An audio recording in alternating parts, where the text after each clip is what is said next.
so just bear with me. Left the briefing book upstairs, so anyway.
I now call to order the hearing on the fiscal year 2023 President's Budget for the National Institutes of Health. This is a hybrid hearing, so we need to address a few housekeeping matters. Now, welcome my colleagues who are with us on the screen. For the members joining virtually, once you start speaking, there is a slight delay before you are displayed on the main screen. Speaking into the microphone activates the camera, displaying the speaker on the main screen, so do not stop your remarks if you do not immediately see the screen switch. If the screen does not change after several seconds, please make sure that you are not muted. To minimize background noise and ensure the correct speaker is being displayed, we ask that you remain on mute unless you have sought recognition. The chair or an individual designated by the chair may mute participants' microphones when they are not under recognition to eliminate inadvertent background noise. Members who are virtual are responsible for muting and unmuting themselves. Finally, House rules require me to remind you that we have set up an email address to which members can send anything they wish to submit in writing at any of our hearings. That email address has been provided in advance to your staff. With that, what I'd like to do is to acknowledge and thank Ranking Member Tom Cole and all of the members of the subcommittee joining today's hearing, both virtually and in person. And a thank you to our witnesses testifying before us today. Dr. Tabak, welcome to the subcommittee. While you started in this role just a few short months ago, you have proven in your over 12 years as a Principal Deputy Director of the National Institutes of Health and 10 years as the Director of the National Institute of Dental and Craniofacial Research to be a thoughtful, efficient leader. Thank you for your commitment to making America a healthier place and our health care research more equitable. Our deep thanks. Let me also welcome Institute directors joining Dr. Tabak today and our subcommittee this morning. Dr. Diana Bianchi, Director of the Eunice Shriver National Institute of Child Health and Human Development. Dr. Anthony Fauci, Director of the National Institute of Allergy and Infectious Diseases. Dr. Gary Gibbons, Director of the Heart, Lung, and Blood Institute. Dr. Douglas Lowy, Director of the National Cancer Institute. And Dr. Nora Volkow, Director of the National Institute on Drug Abuse. I also want to note, and I think I've said this before, we were able to do it once before, that I do intend to invite an additional panel of institute and center directors to testify before this committee later this year. We have not been able to hold a second panel in the past 2 years, but I value the research of every institute, every center, and want to make sure that the subcommittee has the opportunity to hear from others directly. I'm also going to be reviewing the funding across all the institutes and centers for looking for patterns over time and to hear more about how the institutes and the centers set priorities. So and I just say this with all sincerity. I mean, I also always think that this is one of the most exciting and exhilarating and meaningful hearings that we have before the Appropriations Committee. The work that you do, all of the staff, the grantees that the NIH supports, and what you have done to continue prioritizing COVID-19 research over the past 2 years, we would be nowhere close to where we are in defeating this virus. Through the research of the NIH own scientists, and everyone talks about how quickly we moved and how successful we were in terms of a vaccine.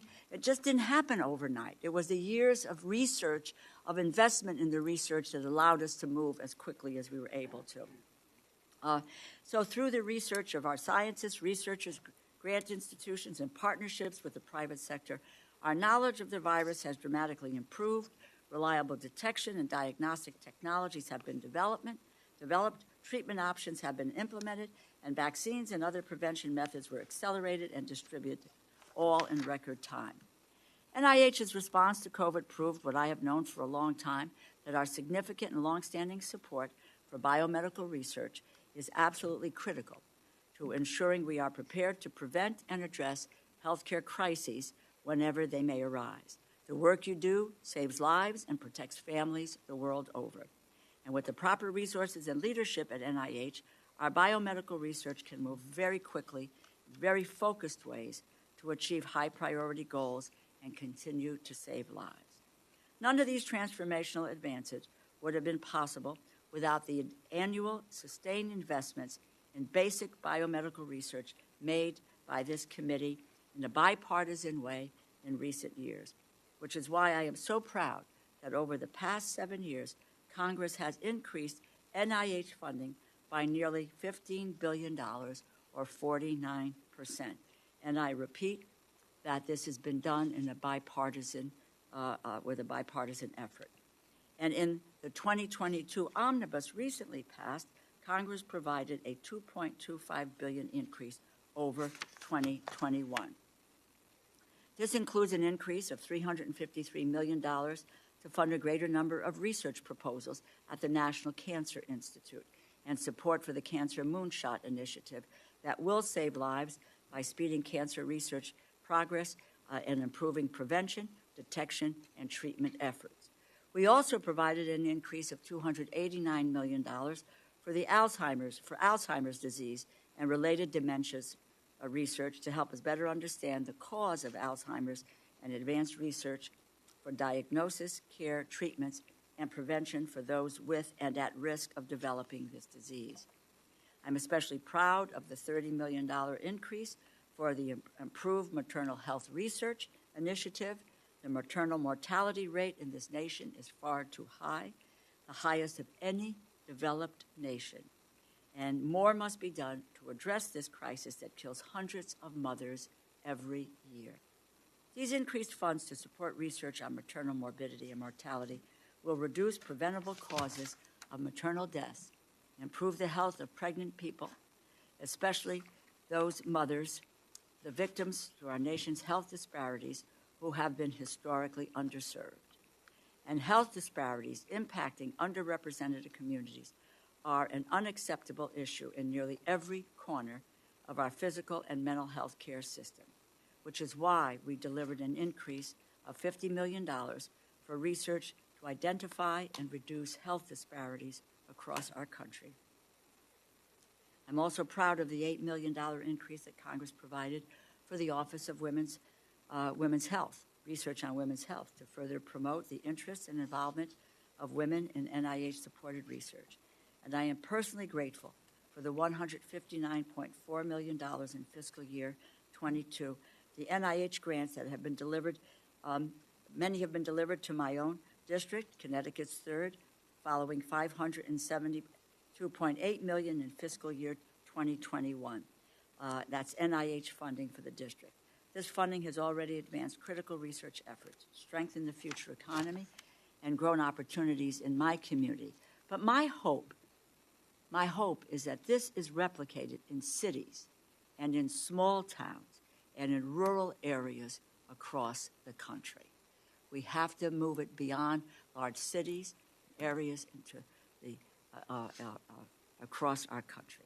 As we continue to build on these transformative investments, I'm pleased that the President's budget request for 2023 proposes an increase of nearly $4.3 billion for NIH.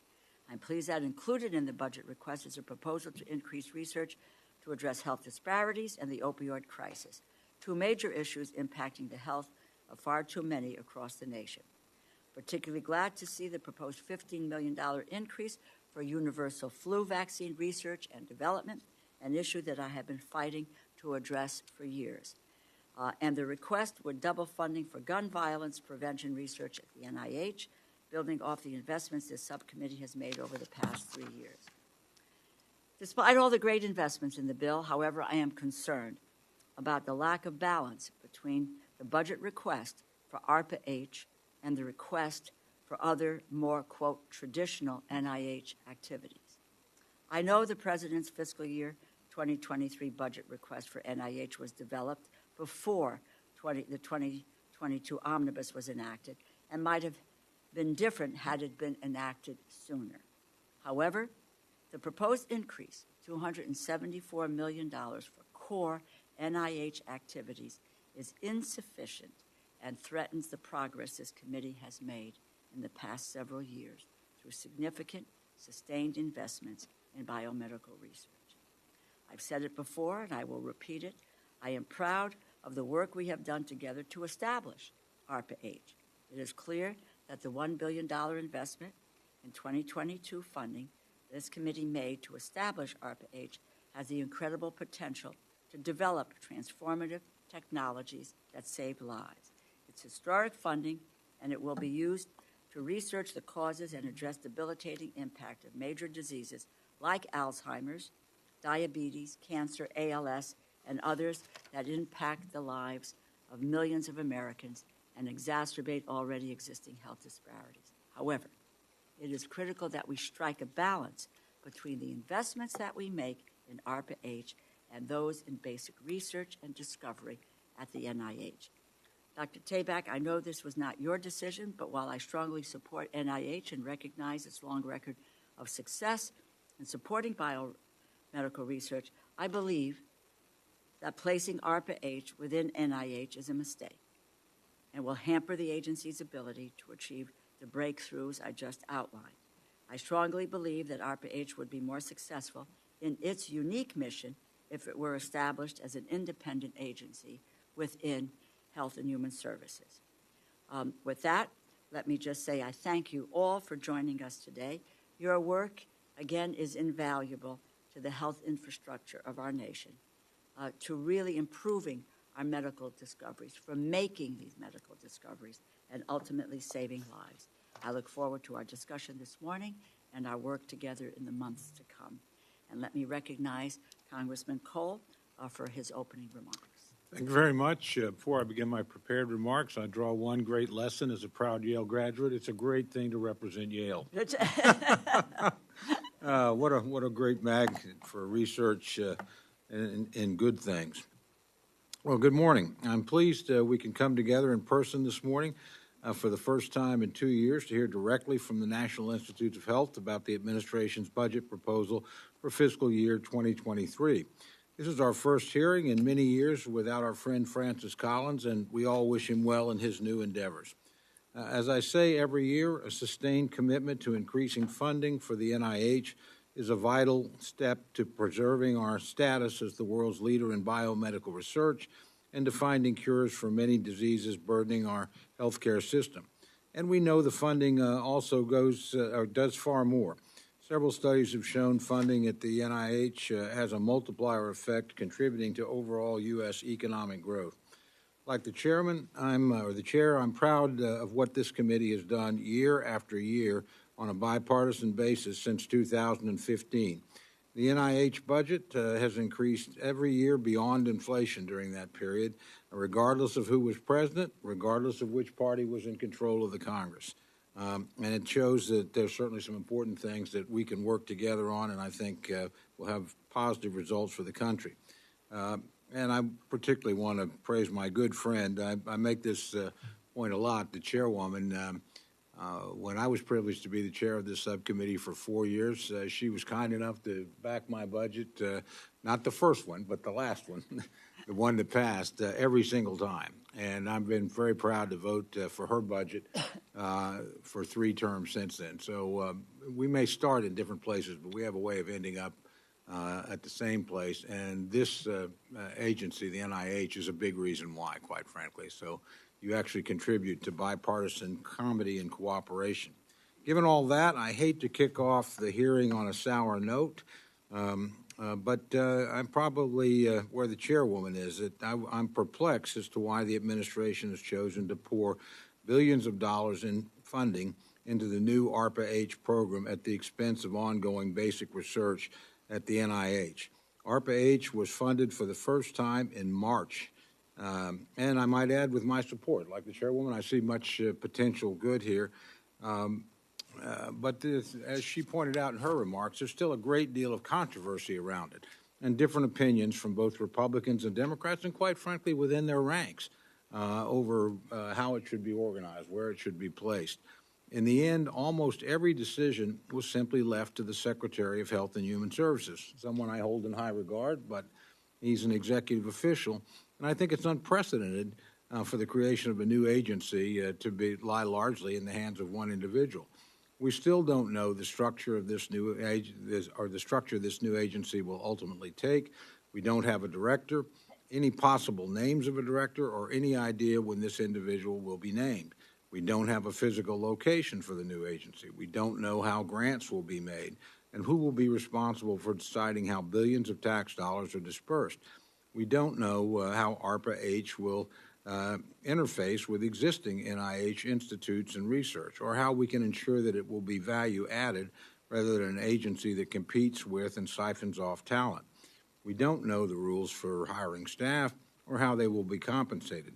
So I think it makes no sense to propose an enormous increase of $4 billion for this new agency while proposing what is essentially flat funding and for some important agencies, even a modest cut for the rest of NIH. And I'll have some tough questions about that today, but it sounds to me like we probably have some of the same concerns, Madam Chair.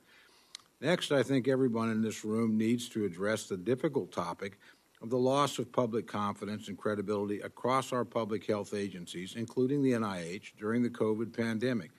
I fear that the mistrust in our government public health system has eroded to a dangerous level. From our own leaders placing too much trust in the Chinese government in the beginning of the pandemic, to locking down our society, economy, and schools, from mixed messages on masking and vaccine mandates, to what many believe is a cover-up on the role, if any, that the Wuhan lab played in the origins of COVID virus. Our public health agencies have made mistakes that need to be acknowledged and corrected. This has weakened confidence in our public health and government systems for many of our constituents at a time when we desperately need to come together as a people and heal. I certainly pledge to work with my friends across the aisle to rebuild a bipartisan coalition of support for basic science and research, and talk honestly about ways we can translate that information into evidence-based practices using data, not just talking points. Most of our constituents want to do the right thing to stop the spread of COVID. Many just don't believe what they're being told by government officials anymore, and I suspect we'll hear some difficult questions about that this morning. Much attention in the past year has gone to COVID, and rightly so. But I hope we can also continue our conversations and scientific advancements in such areas as cancer treatment and dealing with Alzheimer's, diabetes, other dread diseases and chronic illnesses. These diseases are responsible for the loss of hundreds of thousands of American lives every year. And again, I fear this work may be shortchanged by the hyper-focus on the new ARPA-H, and I sincerely hope that will not come to pass. We have an excellent team representing some of the largest institutes and most promising frontiers of new discoveries before us today. As we know, NIH is composed of 27 institutes and centers, most of whose leaders are not able to be with us today. But even though we're not able to have each director come before us, our offices continually learn about the groundbreaking work and collaborative partnerships at all of the NIH components. And we're all very proud of that work and know our role in making sure that it goes forward. We know that the work done at NIH and each institute or center is a contributor. In closing, I want to stress that each dollar invested in the NIH is, in my view, a down payment on our future. This work has in the past and in the course and will change in the course of disease detection, cures, and the years and generations to come. I know Congress's commitment to advancing these shared objectives is unwavering and bipartisan. I want to thank you, Madam Chair, for holding the hearing and thank our witnesses for being here. I yield back. Thank the ranking member. And Dr. Tabak, your full written testimony will be entered into the record, and now you are recognized for 5 minutes for your opening statement. Thank you. Thank you, Chair DeLauro, Ranking Member Cole, and distinguished subcommittee members. I'm honored to be here today with my colleagues representing the National Institutes of Health. This is a time for NIH and the entire biomedical research community to re-examine all of our efforts. During the COVID pandemic, we were driven by the urgency of the moment. NIH must learn from this experience and seize the opportunity to define a new normal. As acting director, I am committed to new strategies, new voices, and a renewed focus on the future. Now is the time to reflect on what worked and did not work to address COVID and to shape new strategies.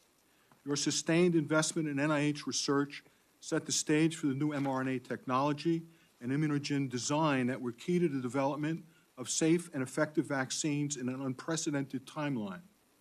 Since these vaccines became available, it's estimated that more than 2 million American lives were saved and more than 17 million hospitalizations were averted. Now we need continued support for a wide range of biomedical fields, including behavioral and social sciences, to identify and successfully implement better ways of responding to the short and long-term health effects of COVID-19, to prepare for future pandemics, and to ensure equitable protection of our diverse population. And it's not just about vaccines.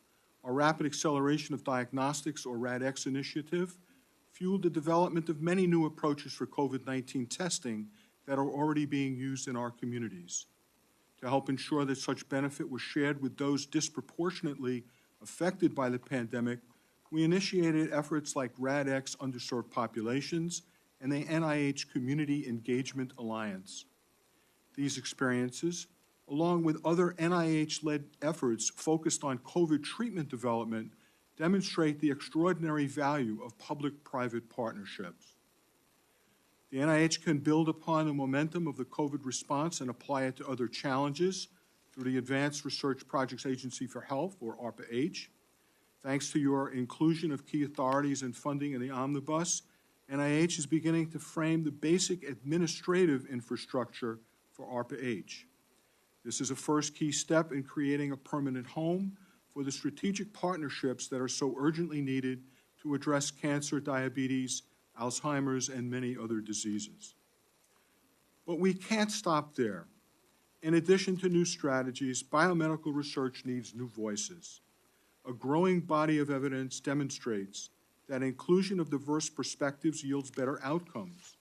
In the clinical setting, diverse medical teams provide more accurate diagnoses and improved health for patients while building trust.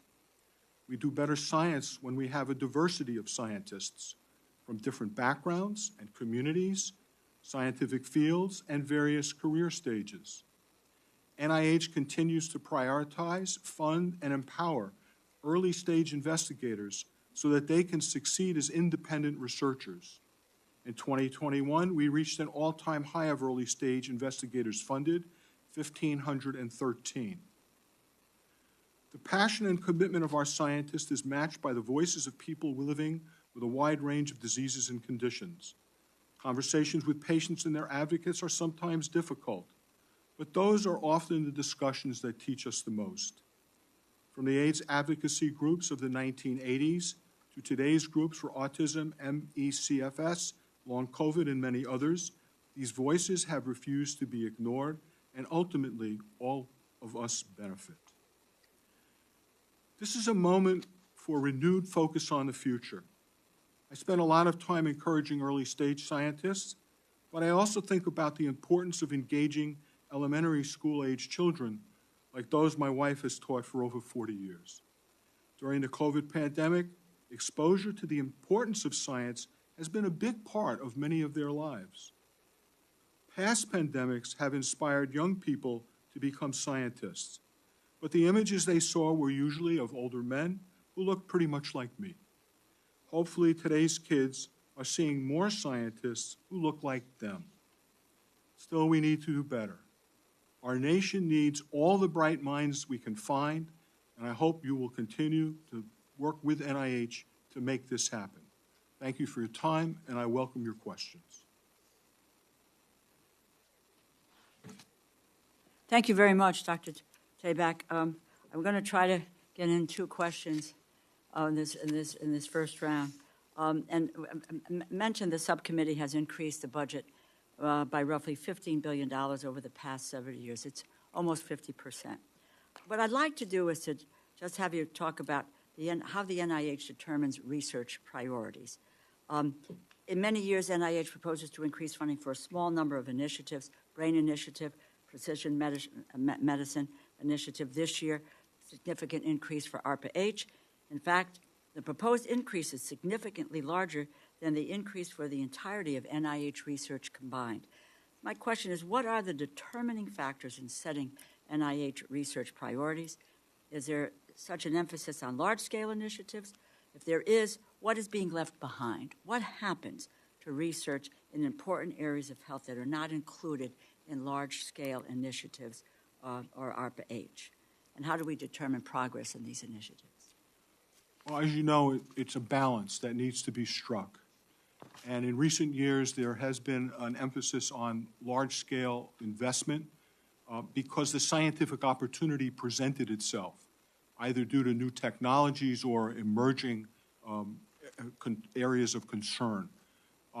But in each instance, institutes and centers try and prioritize their effort based upon whether the science is ready to move forward, what the public health need is, and then whether or not the portfolio that they currently sustain is sufficient to move the field forward. Each institute and center has a strategic plan, and they work with closely their National Advisory Council to make sure that work that is supported aligns with those strategic plans. I want to get on to my next question, but a concern is, you know, what do we believe these days is being left behind and that are not included in the large-scale initiatives? Well, our success rate overall is roughly 20%. And I think historically we have observed that meritorious applications come at least through the top 1/3. So the difference between the 20% and the 33% represents what's being left behind, as you put it. Those are studies that are certainly worthy of support, but obviously with finite resources, prioritization has to be made. Okay. Let me just ask you, you mentioned success rate. So the success rate for NIH research grants increased each year from 17% in 2013 to 20.6% in 2020. However, despite a funding increase of $1.3 billion in 2021, the success rate actually declined to about 19%. I know there are several factors that are at play here, but why did the success rate decline despite the funding increase in 2021? And what is NIH doing in 2022 to avoid another year of decline in the success rate?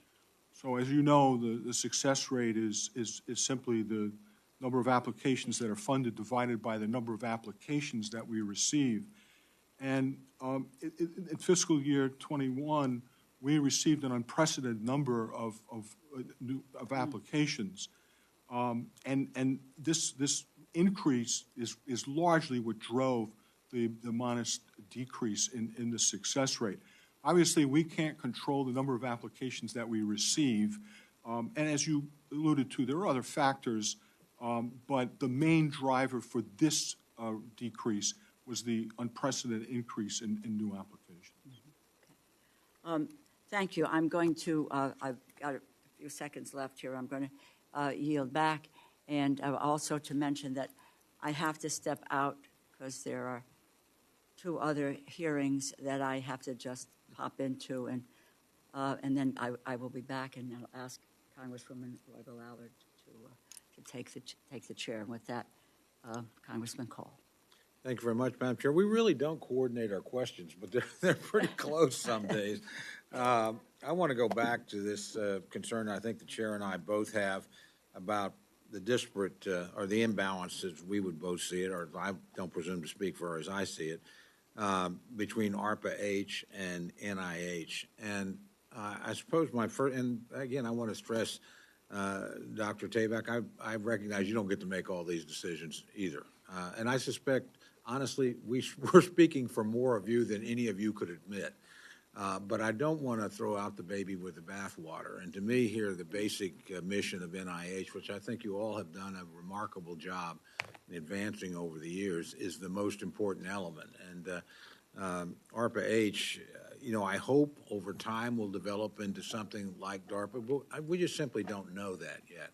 So tell me what would happen with $4 billion when we don't know the director, we don't know the procedures, and you can't possibly have that set up, to be fair to you, because you didn't even know how much money or this thing was going to even exist until March. So we just sort of threw this at you with $1 billion and say, come back and show us something. I don't think we can probably afford to follow that with $4 billion more, particularly if we pinch the budgets of the other institutes. So, again, tell me what that $4 billion would do. Well, our first step, of course, is going to be to build out the infrastructure, the administrative infrastructure of the organization. And from a practical standpoint, with the new organization within NIH, we can draw upon some equities that are standard, that are used by across HHS and indeed from other departments, things like our electronic ERA system for grants following and tracking and so forth. Search is underway for the inaugural director for ARPA-H. And as you know, this is a presidential appointee.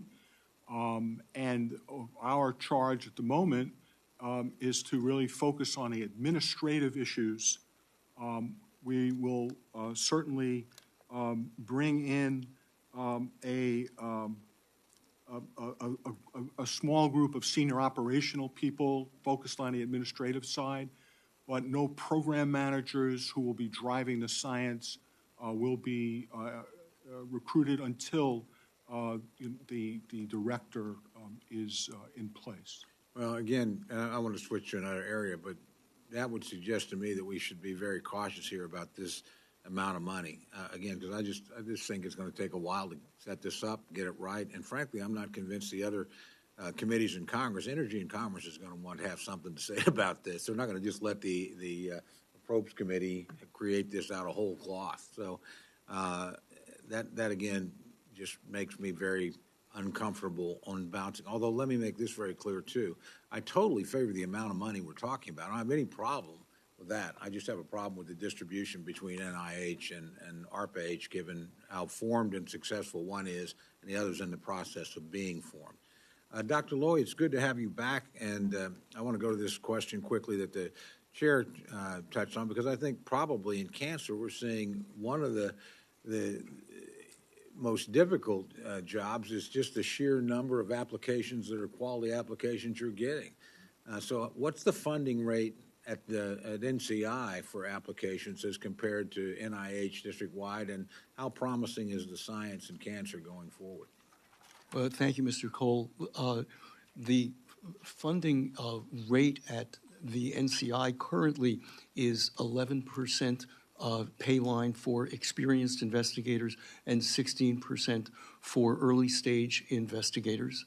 last year, thanks to the generosity of Congress, we were able to give more awards than we have ever given before. Actually gone up by about 25% for experienced investigators over the last 4 years and about 60% for early stage investigators. But as you know, there's been a big increase in the number of applications to NCI, substantially larger than the rest of the NIH. This is very good news in the sense that it's a reflection of the optimism that people have of being able to make progress in cancer. But a direct consequence is that there is a decrease in the pay line and success rate. Well, my time's up, but to me, again, you've just made the point as to why we need to get more resources in the various agencies, yours in particular, but I would say this across the board. We've got a lot of promising research here, and I don't want to tie up money as we create a new agency when you've got worthy recipients right now that could make immediate contributions to the mission that you have there. So anyway, I'm sure we'll be having pretty robust discussions on that. I yield back, Madam Chair. Okay. Thank you.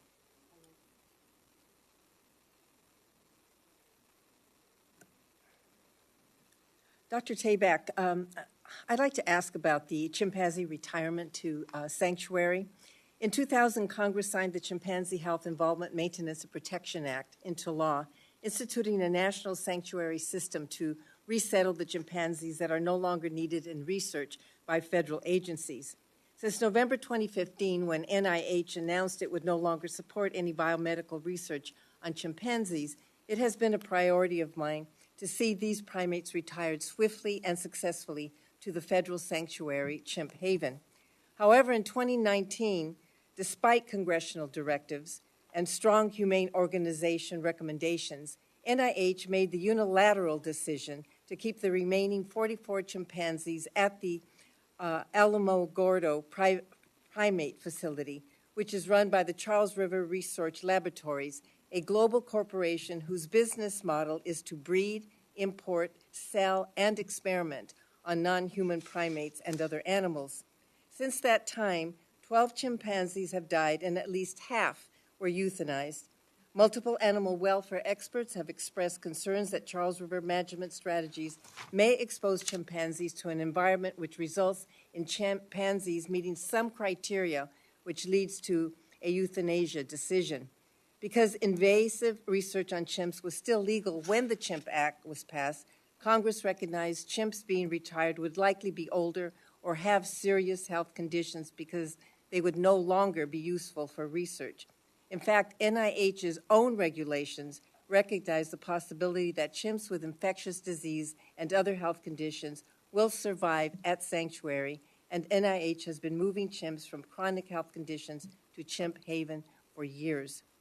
Do you believe a laboratory facility managed by Charles River Laboratories can meet the physical and psychological needs of chimpanzees previously used in biomedical experiments better than a sanctuary created and designed specifically to meet the needs of chimpanzees from retired from research?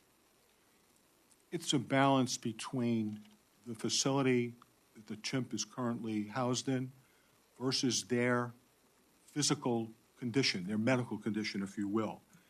And it is the opinion of a panel of veterinarians from NIH and from Chimp Haven and from the facility, in this case, Alamogordo, that a certain number of chimpanzees are just too frail to be moved safely. There is also some consideration for several of the chimps who are part of a social network that they should remain for that purpose as well. So when you balance those two things, that's why there are some chimps remaining at that facility. Well, Mr. Tabak, with all due respect, they appear to be dying or being euthanized at a much higher rate than would be expected if they were in sanctuary. And the Humane Society has filed a lawsuit to force the transfer of the remaining chimps. And both the Humane Society and Animal Protection New Mexico chimp experts have reviewed the chimp health records and strongly believe that the chimps could survive transfer and would have a much better quality of remaining life at Chimp Haven. So I guess there is disagreement on that, but I'm very much concerned by the fact that the record of euthanasia and the fact that so many have already died, I think, does not uphold the recommendation of NIH. And I hope that you will look at that more carefully, because my concern is I don't know what directive Congress could give that will make the NIH actually stop the current violation of the Chimp Act and move the Alamogordo chimpanzees to Chimp Haven. I don't know what it would take to do that, and I won't expect you to answer that question, but I certainly hope that you will take that into consideration. I have one question, but I am running out of time, so I will yield to Mr. Harris. Thank you very much, and good to see you all again here. Dr. Fauci, I'm going to ask you a question. You know, last week the White House warned us that there may be 100 million cases, COVID cases this fall because of waning immunity and other things. We don't know what variant it's going to be. Depending on the variant, 1 in 20 could end up on a ventilator. Of those, it could be up to 40% actually die. And we all know people who've died for COVID. It's usually people who end up on a ventilator and have untreatable lung disease.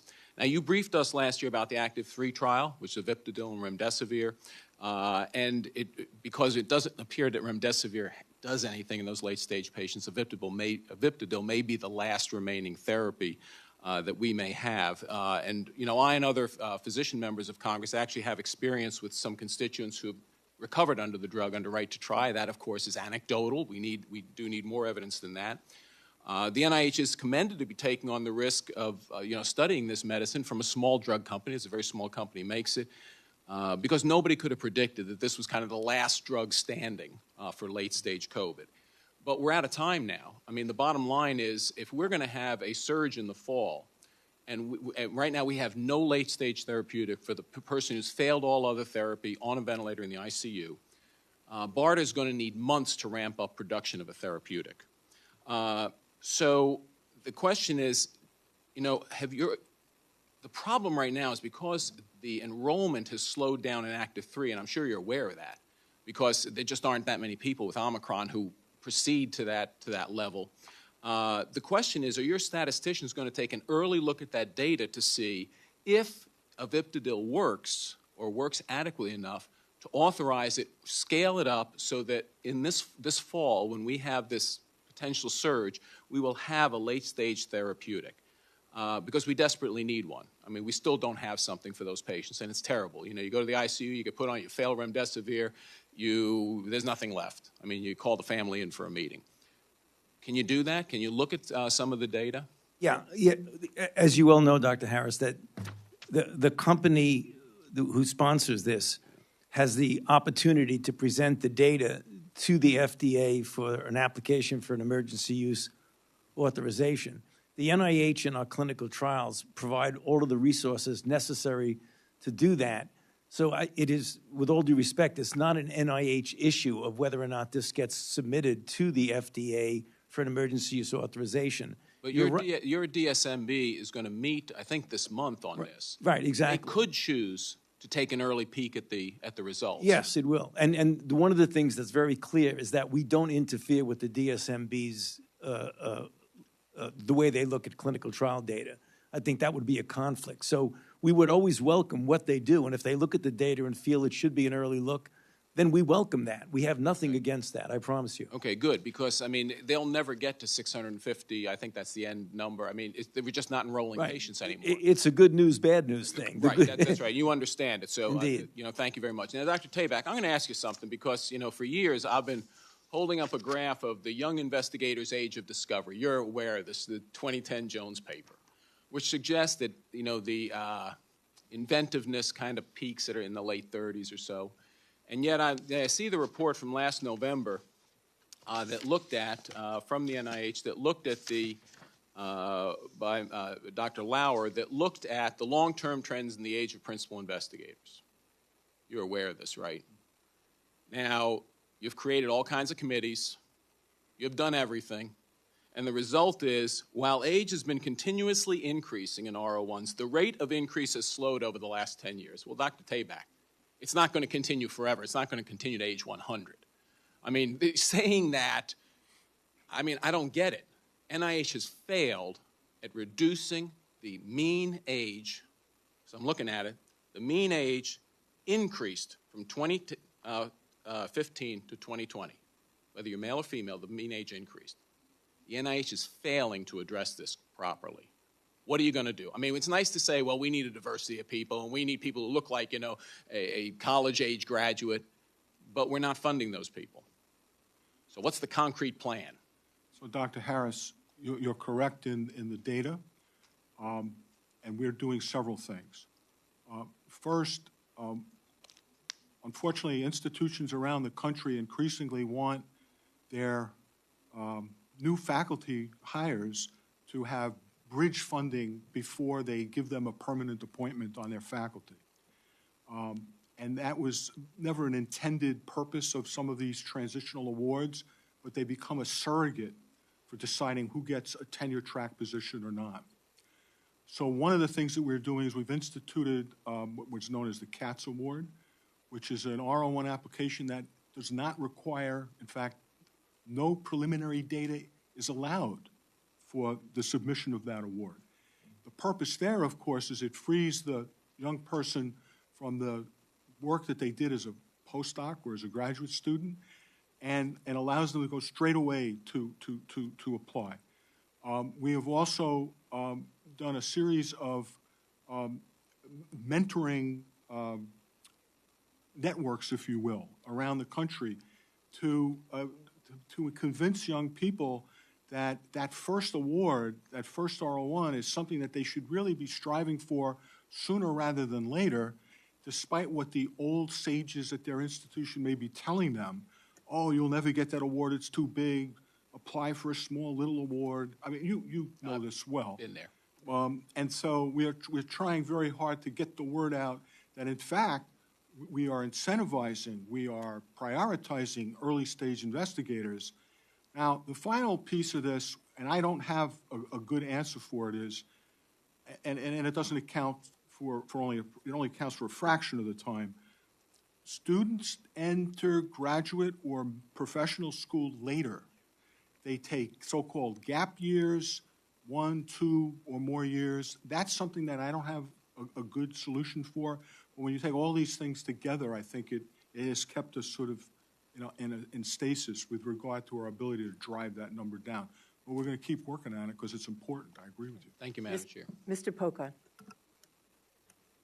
I thank you very much to the committee and really respect and appreciate all the work that everyone at the table does, as well as many of your peers. Dr. Fauci, I just want to single you out for a second to say thank you. You know, you have been the face of everyone at this table and many other researchers, and you've taken a lot of unfair abuse thanks to fringe social media and crackpot theories out there. On behalf of normal people, to you and your family, thank you, because your family's also had to go through much of this, so appreciate it. I wanted to ask you a question. You talked at, I believe it was our WIP meeting, and you mentioned something about the number of coronaviruses we've had over several decades. And I found that very interesting because I don't think I've heard other people talk about that. What aren't we doing to address what potentially is the next, whether it be coronavirus or anything else? What do we still need to be doing and we're not doing? Well, thank you for that question. That's very important, and it's really part of the strategy that we have already put into place, not only to address better the current outbreak of coronavirus, in this case SARS-CoV-2, but also as part of our forward-looking pandemic preparedness plan. So very briefly, what we're doing with regard to the current coronavirus is having already in place studies that have entered into preclinical and early clinical studies of what some people refer to as a pan-coronavirus vaccine, which is really very aspirational because the coronavirus phylogenetic tree is pretty big. If you focus on SARS-CoV-2, we've already had in the world 4 or 5 variants. The United States has experienced 3 of them. So the strategy is to develop a vaccine that would have not only effectiveness against all the current variants and any variant that might actually arrive out of the SARS-CoV-2 group, and then to extend that throughout the phylogenetic tree of coronavirus. So that just addresses coronavirus.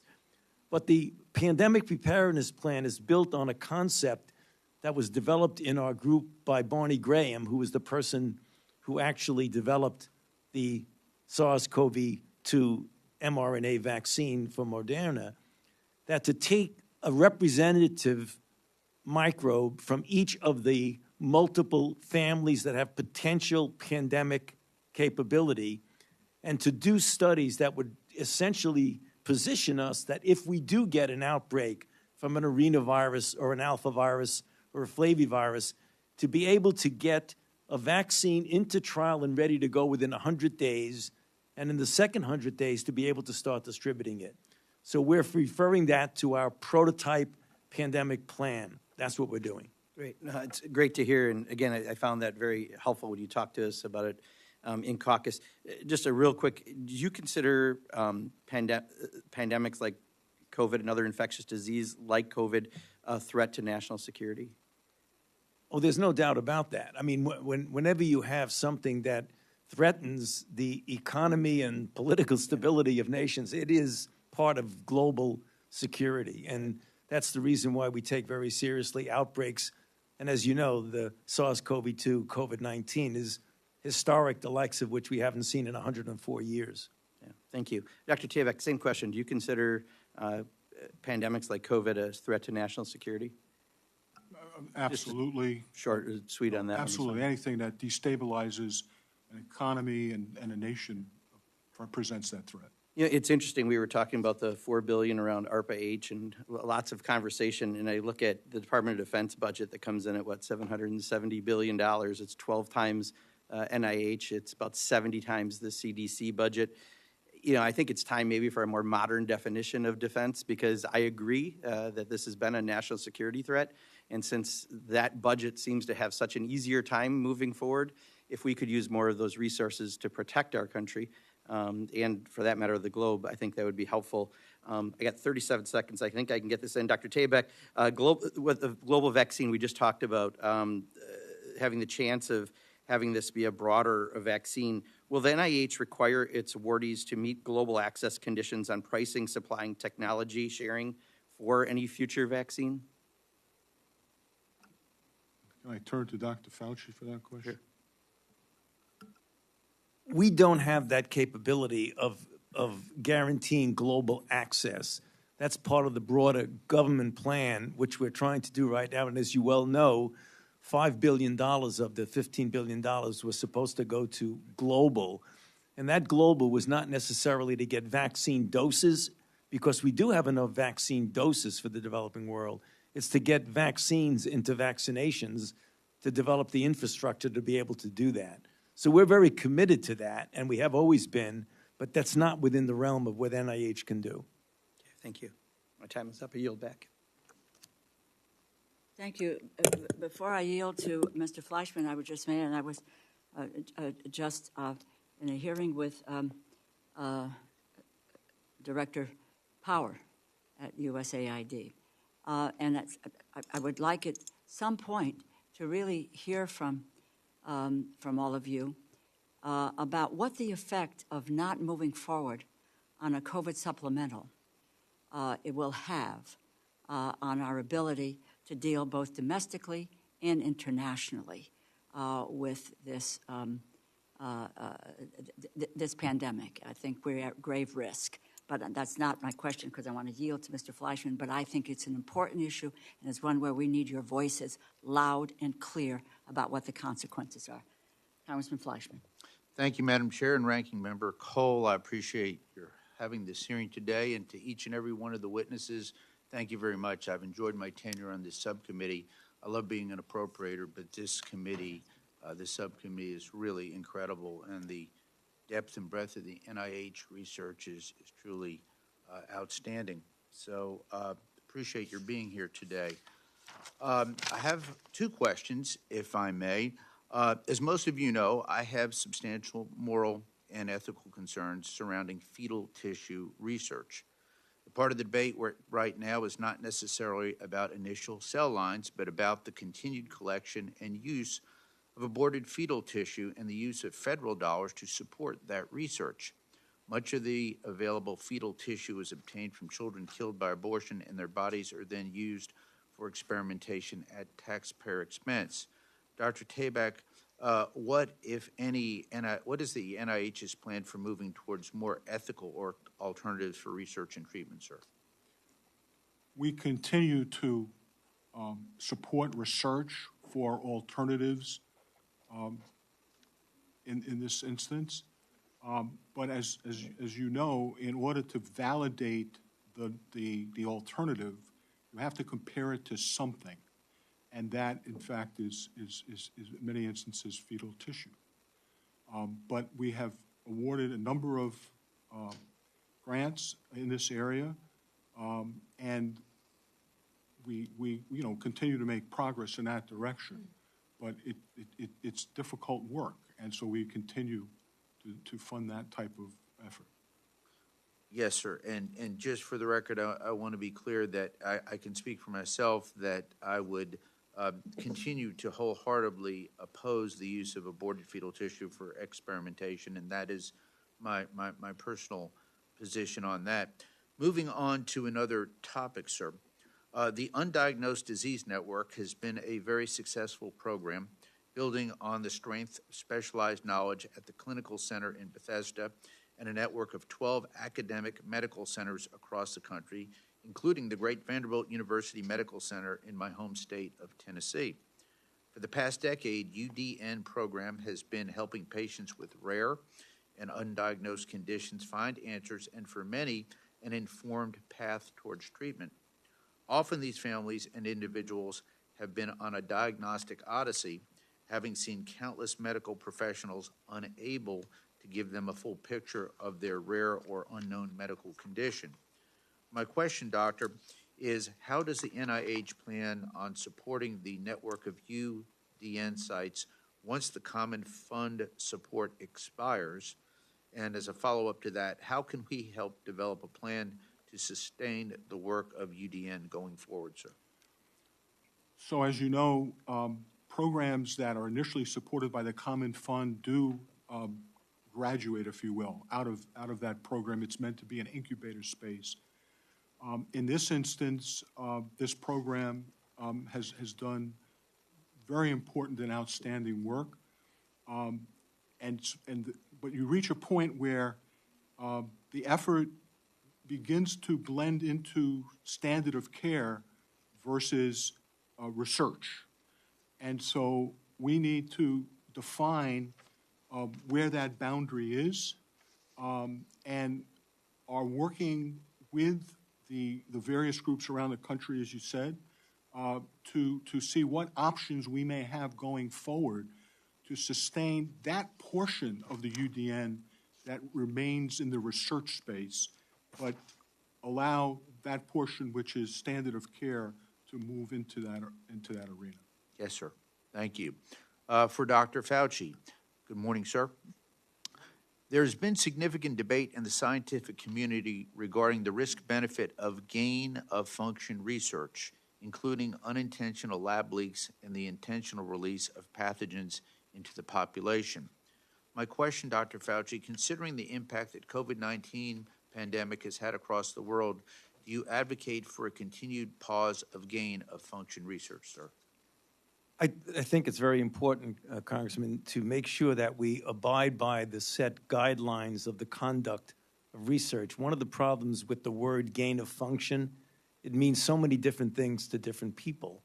So what we have done, and we're very, very flexible in re-looking at those guardrails, that when you're doing work on different pathogens, there have been a multi-year process that have set the guardrails of doing that. And those guardrails have worked really quite well. We, as everyone is obviously very sensitive to make sure that research that is conducted in a safe and effective manner, and that it is peer-reviewed before it is done by a group of people who are really qualified to make that determination. Thank you, sir. Madam Chair, I yield back. Thank you. Congresswoman Watson-Coleman. Thank you, Madam Chair, and thank you to the Acting Secretary. I don't know if these questions have been pursued because I was actually in another appropriations hearing, but I'm very concerned about the NIH and the investment that is made in both in diversity and inclusion, in not only the application of resources, but in the reviewers of grant applications, as well as the recipient of grant applications. We were fortunate enough to have conversations with the former director who was committed to expanding the diversity of the workforce and the diversity of the raters and the diversity of the grants that were actually funded. And so I'd like to know, kind of specifically as you can, what kind of success you've had in moving in that area. I want to assure you and all members of the committee that I am equally committed to diversifying the biomedical research workforce. We have been using a variety of approaches to try and diversify our grantees. For example, we have developed the FIRST Award, which is designed to build communities of scientists, a recruitment of cohorts, if you will, in an effort to ensure that you have a sustainable and inclusive environment for new hires. We have also increased support for the NIH-MD, NIMHD loan repayment program, which currently supports over 100 talented scientists each year from racial and ethnic minority backgrounds, or scientists interested in health disparities or clinical research. Several of the institutes have specific programs. For example, the NIGMS Mosaic program is specifically designed to on-ramp individuals from diverse backgrounds into positions of tenure-track faculty-level positions at universities. Yes, can I interrupt? Let me ask you this. Which of these initiatives are you talking about that have just been sort of implemented in the last year and a half? The first initiative, or are you talking about programs that have been in existence longer than that? The first program that I mentioned, it's in its second year, and we're currently looking at applications for year 2. They're under review. The Mosaic program from NIGMS is new. It's within the last year. Okay. The loan repayment program has been used in prior years. How about your recruitment efforts and interactions with and outreach to the HBCUs? Has anything been innovated there? Has anything been increased there? So the most recent innovation there has been a specific outreach with our contract organizations. Many HBCUs do not avail themselves of government research and development contracts, and we've had a specific outreach initially with 4 HBCUs, and I believe it's now up to 19, where we work together with their administrative offices to really guide them in how one goes about applying for successful R&D contracts. So I'm really interested in what success has been built upon in terms of individuals who get to look at the grant applications and rate them, and the number of grants that are actually funded that are directed to cultural competencies and the underserved communities, Black and Brown communities in particular. And so you probably don't have time to answer that, but through my chairman, I would like to ask for kind of an update of where your agency is, where your institute is with regard to those issues, measuring from where you were to where you are now, and what you plan, how you plan to move forward. And I thank you for this time, and I thank you, Madam Chairwoman. I yield back. Ms. Herrera-Butler.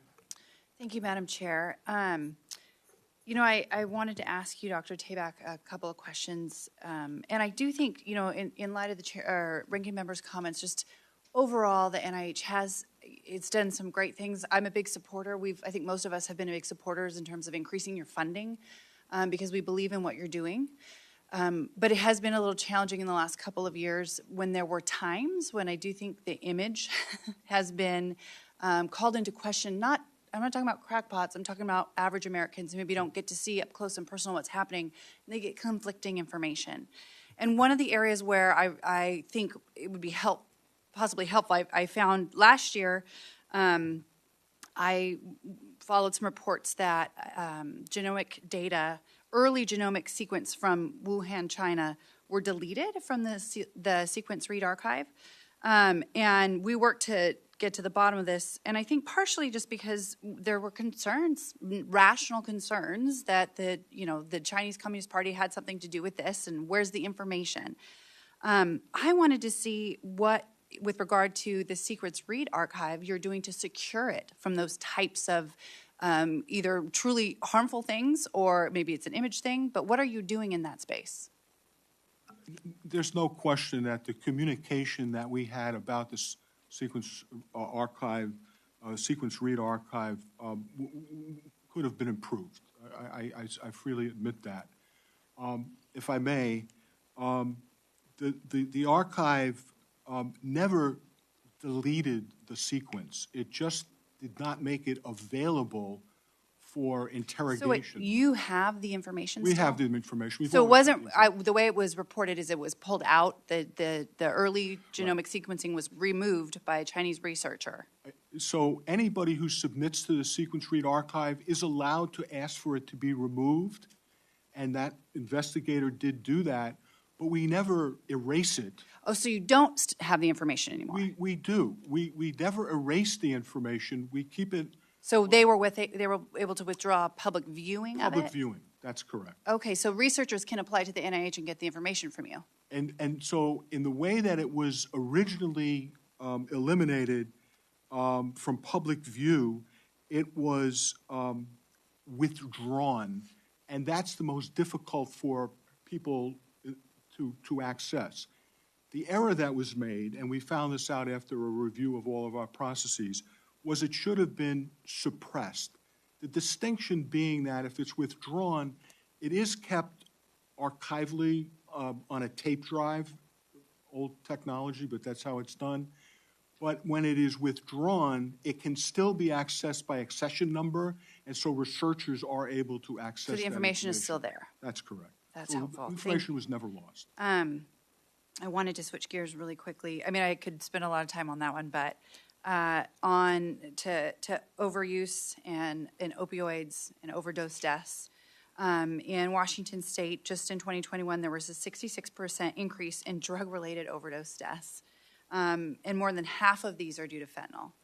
I wanted to, your testimony talked about working on research to decrease overdose deaths. I wanted to see if you could explain how the 23 budget request is going to help you reduce that. If I may, I'd like to turn to Dr. Volkow, please. Sure. Thanks very much for that question. And the budget is going to help us accelerate research in this area that is becoming very, very challenging. And it's become challenging because the complexity of overdose deaths actually has increased and made worse during the COVID pandemic. Initially, we started with research investments to improve the treatment of patients that suffer from pain so that they would not be given opioids when they didn't need it. Then it shifted to heroin, and then it shifted to synthetic opioids like fentanyl. And now fentanyl is being used to mix with cocaine, methamphetamine, and illicitly manufactured pills. So we need to diversify our scientific projects to go beyond interventions for prevention that just focus on pain. Very important, crucial, but not sufficient.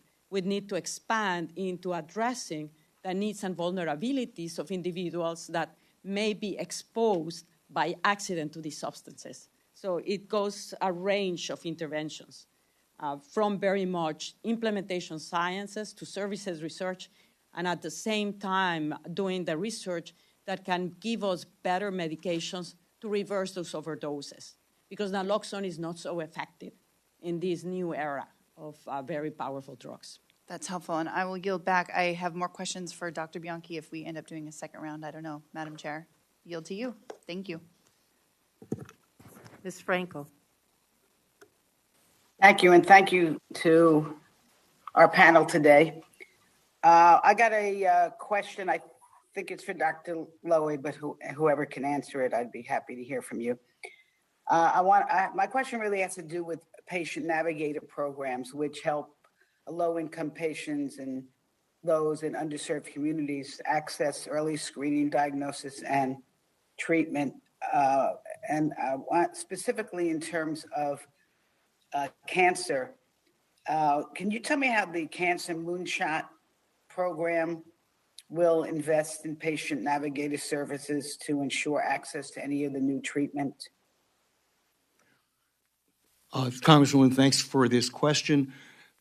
Patient navigation is one of several aspects of trying to provide optimal treatment for patients with cancer, which has become much more complicated in recent years, in part because of its success. In terms of approval of patient navigation, this is beyond the NIH, but we conduct implementation research to try to optimize patient navigation, along with many other aspects of trying to help people have appropriate and full access to cancer care. This includes doing patient care at home, changing radiotherapy, for example, shortening the duration of radiotherapy, and trying to look at patient navigation in the context of this real overall issue of how to provide optimal care to virtually everyone in the United States who is unfortunate enough to develop cancer. Well, thank you, and I hope you will work closely with whatever agency it is that directs the navigators, because obviously you could have all kinds of new developments, but if we're not able to get it, to the full population, I think we'll be missing a lot. Thank you. And I want to ask you, so let me ask this question in terms of research on something sort of basic. I think everybody I have ever met in my life, and you hear about this on TV, all kinds of diets, and there's fad diets, and then you read about, especially in underserved communities where people are not even getting access to the nutrition that they need. What kind of research is being done in that regard in terms of dieting and access to food for everyone? So we have recently launched a new set of initiatives in nutrition. Among them is a study of so-called food deserts, where inadequate nutritional foods are available within a given neighborhood. And part of this research will be focused on how one can, redress that in the best way possible. Other areas of research have been powered by advances in analytical technology. Just as you have the human genome and the human proteome, you also have the human metabolome. And the metabolome is really a reflection of your nutritional state.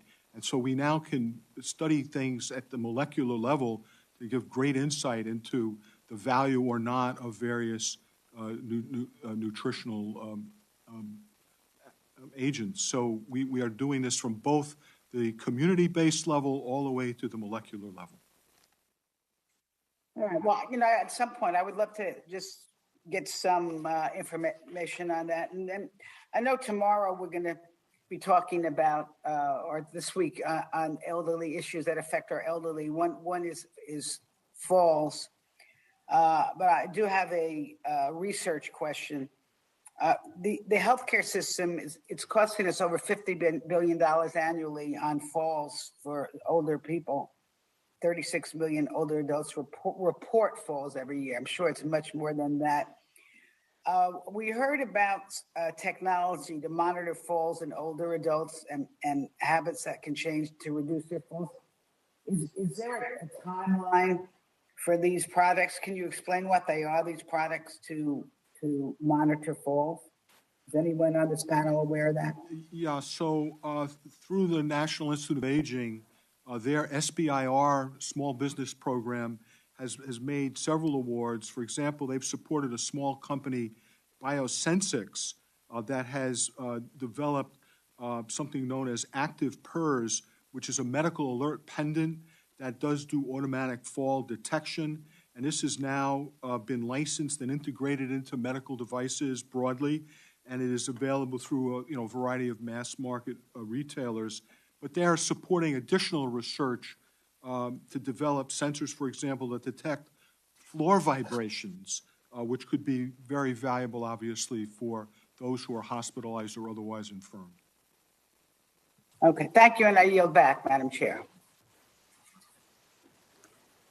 Mr. Molinar. Thank you, Madam Chair. Good to see all of you today. Thank you for being with us. Dr.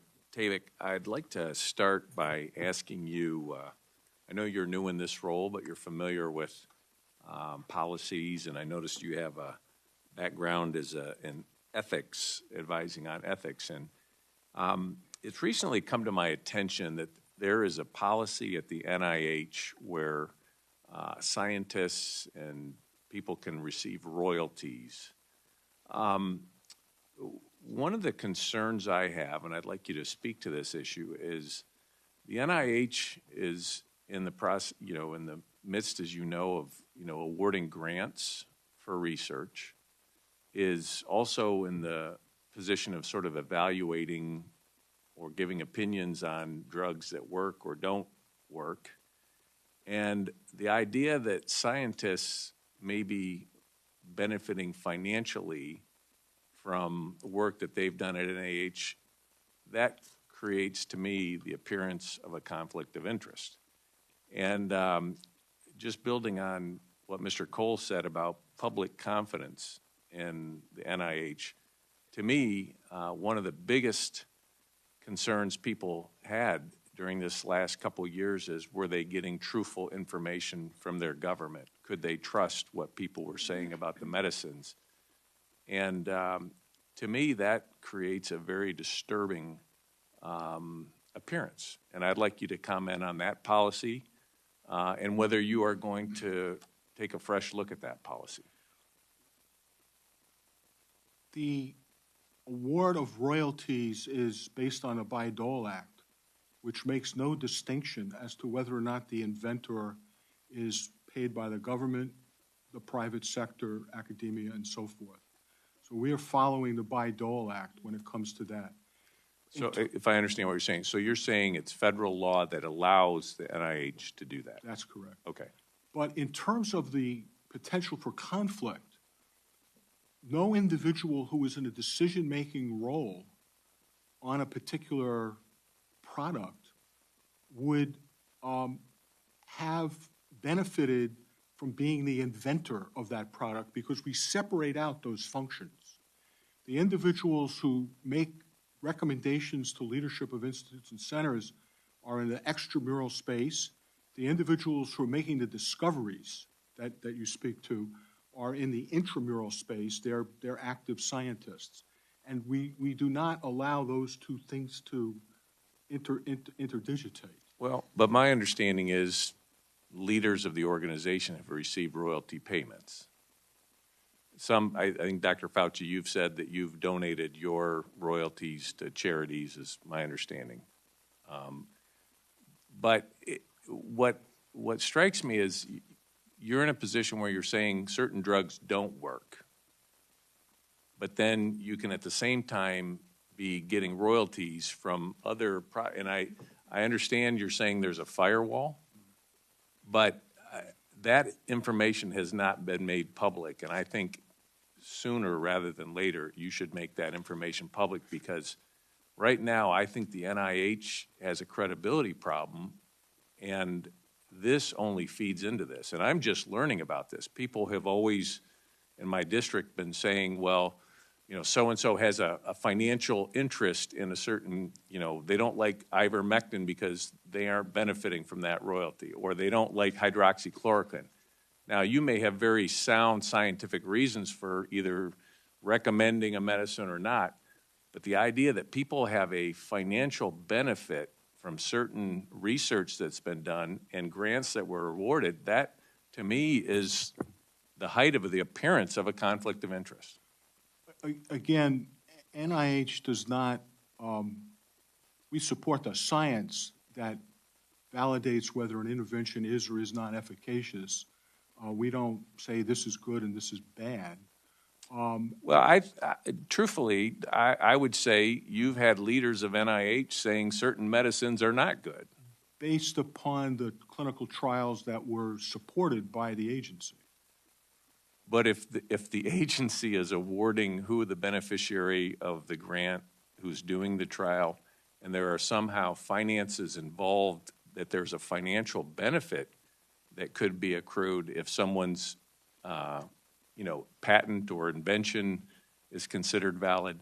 Do you not see that as a conflict or an appearance of a conflict of information? I certainly can understand that it might seem as an appearance, but and it's the sort of thing that maybe we could work together on so that we can explain to you the firewalls that we do have in place because they are significant and substantial. Okay, well, I would appreciate that, and I think in terms of restoring public trust, I think that would be a good next step. Thank you. I yield back, Madam Chair. Congresswoman Bustos. Thank you, Madam Chair. Good morning to all of our doctors here today. Appreciate you being here. Thanks for your service. I'm going to address my first question to you, Dr. Tabak. And I want to thank you for your work on biomedical workforce, and so appreciate what you're doing there. I want to start by looking at the administration's work to address inequities. So the NIH plays a leading role in advancing biomedical research, developing diagnostics, improving cures, treatments, ailments, diseases. And really the impact that NIH makes is tremendous. And, if I want to, all the stats, but I drill down to the state of Illinois where I'm from. You've got 732 awards that were given totaling $311 million, and these are in these competitive grants, so we're very pleased with that. This opportunity to use the funding to advance biomedical research is tremendous, but it also plays a meaningful role in addressing health disparities. So that's what I'd like to ask you about. I know that the NIH budget requests $350 million in increase to support research on health disparities. Can you talk, Dr. Tabak, about what broader impact that the President's budget request would have on addressing inequities that lead to disparities in access to care and patient outcomes? It will do so in several ways. Our work in health disparities increasingly is being done at the community level. We have learned that you can't just parachute into a community, study it, and then disappear. And you have to establish meaningful trust. That takes time, but it's obviously quite worth it. And indeed, Dr. Gibbons has set up the so-called SEAL program. If I may, like him to comment on that aspect. Please. Sure. Thank you for that question. This is critically important. Addressing health inequities often involves what we call the social determinants of health. The fact that the context matters, the place matters. And so often, because these are such vexing problems, you need a multi-pronged, multi-level strategy that, as Dr. Tabak indicated, often begins in the community, that indeed knows its assets, knows its challenges, and even can co-develop with us strategies to address them. Certainly, we at the NHLBI have a program related to cardiovascular health, which is clearly problematic in certain communities, low-income, rural, communities of color, in which community-engaged research strategies are being shown to be effective in, for example, maintaining blood pressure control, preventing strokes, Indeed, you mentioned Illinois. We have teams in South Side of Chicago literally working on this, involving members of the community actually who have mental health issues that are intersecting with their challenges in terms of their cardiovascular risk, that holistic approach that we can take in this context. This has been borne out to be very successful in addressing the pandemic, and indeed has a broad array of capabilities for a variety of those conditions, whether it's cardiovascular disease, HIV research, maternal morbidity, mortality. These strategies we're finding to be particularly effective. And can we drill down a little bit more, too? And can you talk about the president and whoever is best to address this, the president's budget request for NIH supporting the recently announced Equity Action Plan? Would that be best for you to address, Dr. Gibbons or Dr. Tabak? I can start. Actually, any one of my colleagues can speak to this because each institute and center is developing such a plan for their own individual organization, understanding that there is some variation among the groups. And in it, they will point out what gaps exist within their own organization, both in terms of what they do externally, but also internally. And these plans are going to be shared among all the institute and center directors so we can learn best practices. And this will be an annual event. And so they will be updated going forward. Great. And just to play off of Dr. Gibbons a little bit about what you said, Chairwoman DeLauro and Ranking Member Cole have been great on this issue, but we actually have a Social Determinants of Health Caucus. I'm the co-chair of that. And then we have a bill called the Social Determinants Accelerator Act, where we had initially asked for $25 million that would, to your point, Dr. Gibbons, that would start at the local level to come up with plans. And then we would have this interagency council that would then help decide where these grants go. And so we got $3 million last fiscal year, $8 million this fiscal year.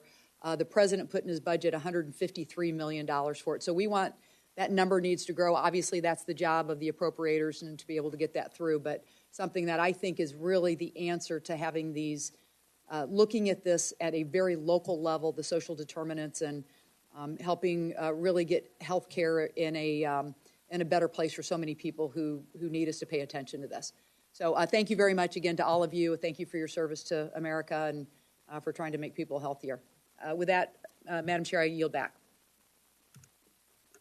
Congressman Klein. Thank you, Madam Chair. My questions are for Dr. Fauci. Dr. Fauci, in October of 2020, Dr. Jay Bhattacharya, professor of epidemiology at Stanford, Dr. Martin Kulduff of Harvard Medical School, and Dr. Sunetra Gupta of Oxford University issued the Great Barrington Declaration. The declaration, these medical scientists argued that the appropriate strategy for coping with COVID-19 was a strong, targeted response designed to safeguard the most vulnerable populations, older persons with comorbidities, while avoiding mass lockdowns with damaging social and economic costs like the ones that we've seen, and the forced isolation of younger and healthier persons with vastly less risk of severe illness, hospitalization, and death. In response, Dr. Collins described these medical scientists as fringe scientists, and you likened their responses akin to AIDS denialism. Dr. Collins, in an October 2020 email, called for a, quote, quick and devastating published takedown of the authors in the declaration. The claim that the medical scientists opposing a strategy of comprehensive lockdowns were somehow fringe was proven to be baseless.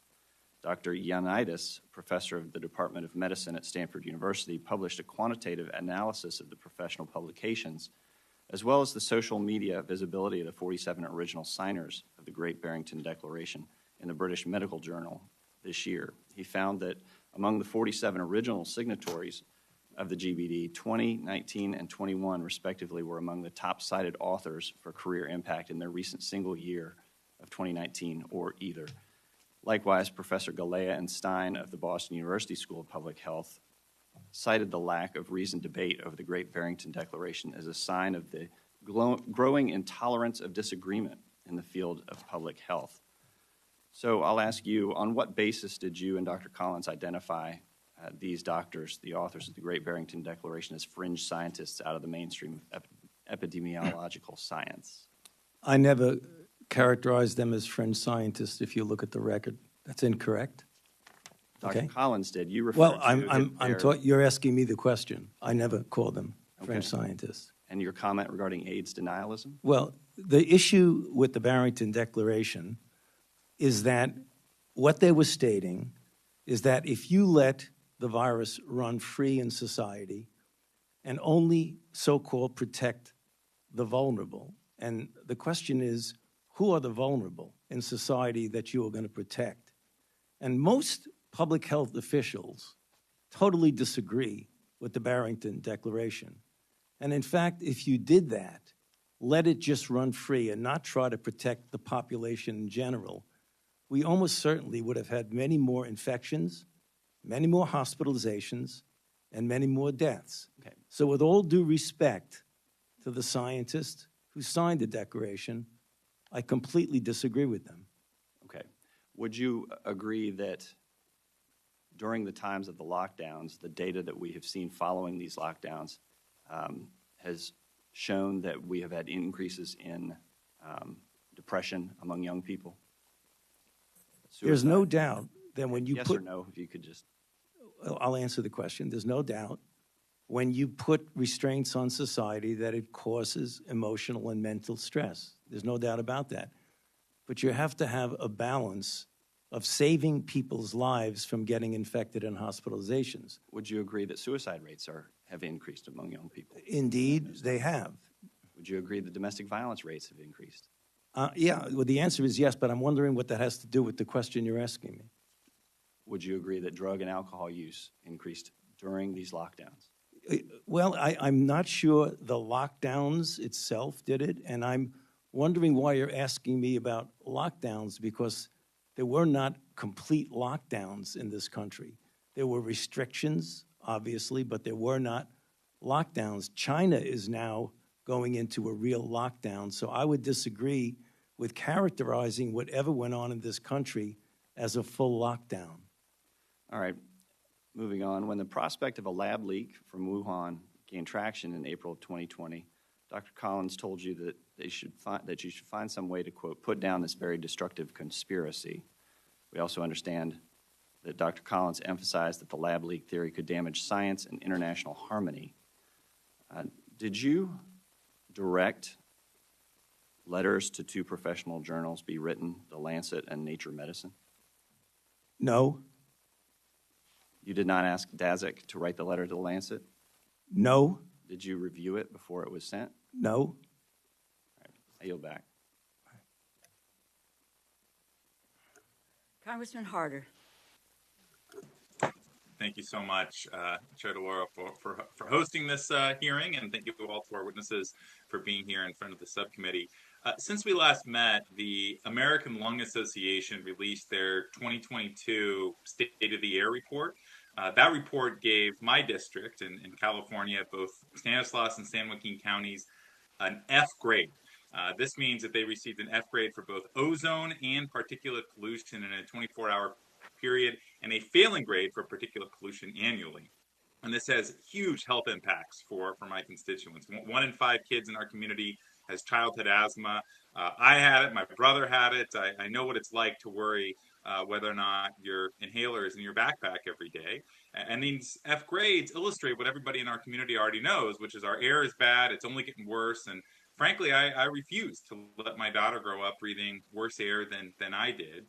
My question's for Dr. Tabak. But with this continuing trend in my community, and I believe in many parts of our country, regarding poor air quality and the staggering cases of childhood asthma, what can the NIH commit to doing with this year's budget to ensure that federal dollars are directed to programming and research to tackle the issues of air quality and asthma?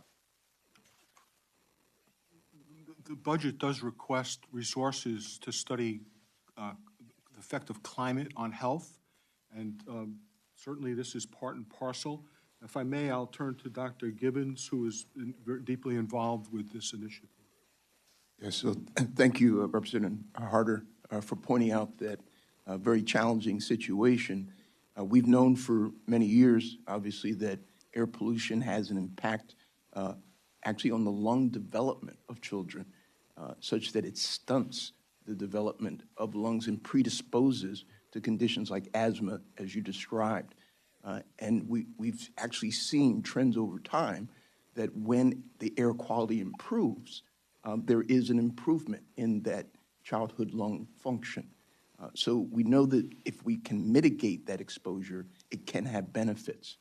Similarly, we recognize that there are many communities, often lower income communities, communities of color, that are particularly besieged by the challenges of that particulate matter that you described. And clearly that is an exacerbant that promotes not only lung disease, but cardiovascular disease and a lot of other complications. We are making progress in terms of the family history you described with asthma. Certainly we're getting greater understanding of the inflammation, in fact, the inflammation induced by those particles on the lung. And so our treatment strategies, I think, have improved substantially as a result of basic research, in which we're understanding now the pathways and now new therapeutic targets to reduce that inflammation and enhance lung health. And so indeed, there's greater precision medicine now in how we treat asthma. But certainly, we still need to do a lot more of the root causes that relate to climate change, and the effect of wildfires and everything that's exacerbating that whole spectrum of etiology of asthma. I'll stop there. Thank you, Dr. Gibbons. How impactful do you think those wildfires are? Obviously, this is something we're seeing all across California. How influential do you think that is in some of the asthma and air quality concerns we're seeing? Yeah, no, it's an important observation. It clearly is contributory. We're seeing that pattern as measured in changes in those particulate matter. The air quality is deteriorating. Moreover, as you can appreciate there on the West Coast, with the prevailing winds, even those changes in wildfire and declines in air quality sweep across the country as well. And so we recognize that this is going to be a national problem, and with the trends of climate change, wildfires, and declining air quality, an ongoing problem that we hope we can potentially address the health effects through this Trans NIH program of climate change and health. Thank you. That's very helpful. I just draw this subcommittee's attention to some of the efforts in this budget for a new community air quality monitoring and notification program, which is trying to, I believe, in essence, take some of the NIH research and make it as practical as possible. I think that's a no-brainer that we would really benefit from. So thank you so much, Dr. Gibbons. And with that, I yield back my remaining time.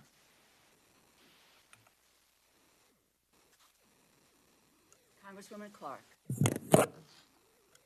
Thank you, Madam Chairwoman. Again, it is an absolute honor and delight to be here with so many representatives of NIH, and our deep gratitude for your science, your research, your leadership in this time of great challenge globally and certainly here in our country. I want to start with one of the increasing crises that we are seeing, and that is worsening mental and behavioral health.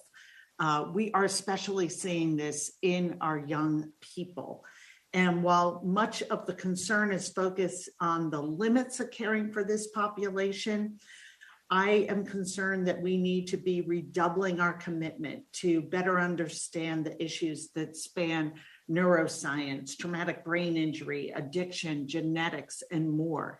So my question for Dr. Tabak and Dr. Volkow is, how is the NIH ensuring this multifaceted topic is appropriately addressed, including coordination among multiple relevant institutes and centers? And do you have the resources necessary to meet this moment? So we do have opportunities across NIH for the different institutes and centers in this space to collaborate with one another through, for example, the BRAIN Initiative, which is now seeking to understand the circuits of how the circuits in the brain work. But there is also emphasis on the community-based level of making sure that the appropriate mental health services are provided to those in need, as well as efforts to avoid the stigmatization that accompanies mental health conditions. But let me turn to Dr. Volkow for her input. Yeah, thanks very much for that question. And I think that as we're addressing all of the challenges with the COVID pandemic, we realize that when we solve the COVID pandemic, the problems that have arisen from mental health issues are going to be remaining, and particularly vulnerable are children and adolescents. And we're already seeing that with 30% increases in depression, anxiety, loneliness. We've seen an increase in suicides among teenagers, even though it's not happening in adults. And we're also seeing an increase in intentional overdoses among adolescents.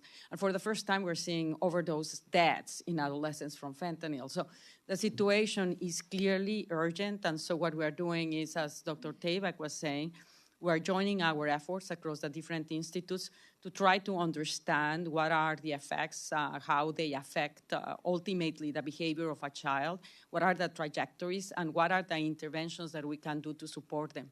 It's clear that it's going to have to be personalized, and it's clear, something that we have been discussing here, that the social determinants of health are crucial, and we've learned to recognize that those that are in adverse economic situations or social stressors are the most vulnerable. So understanding those factors so that we can develop interventions that can be targeted.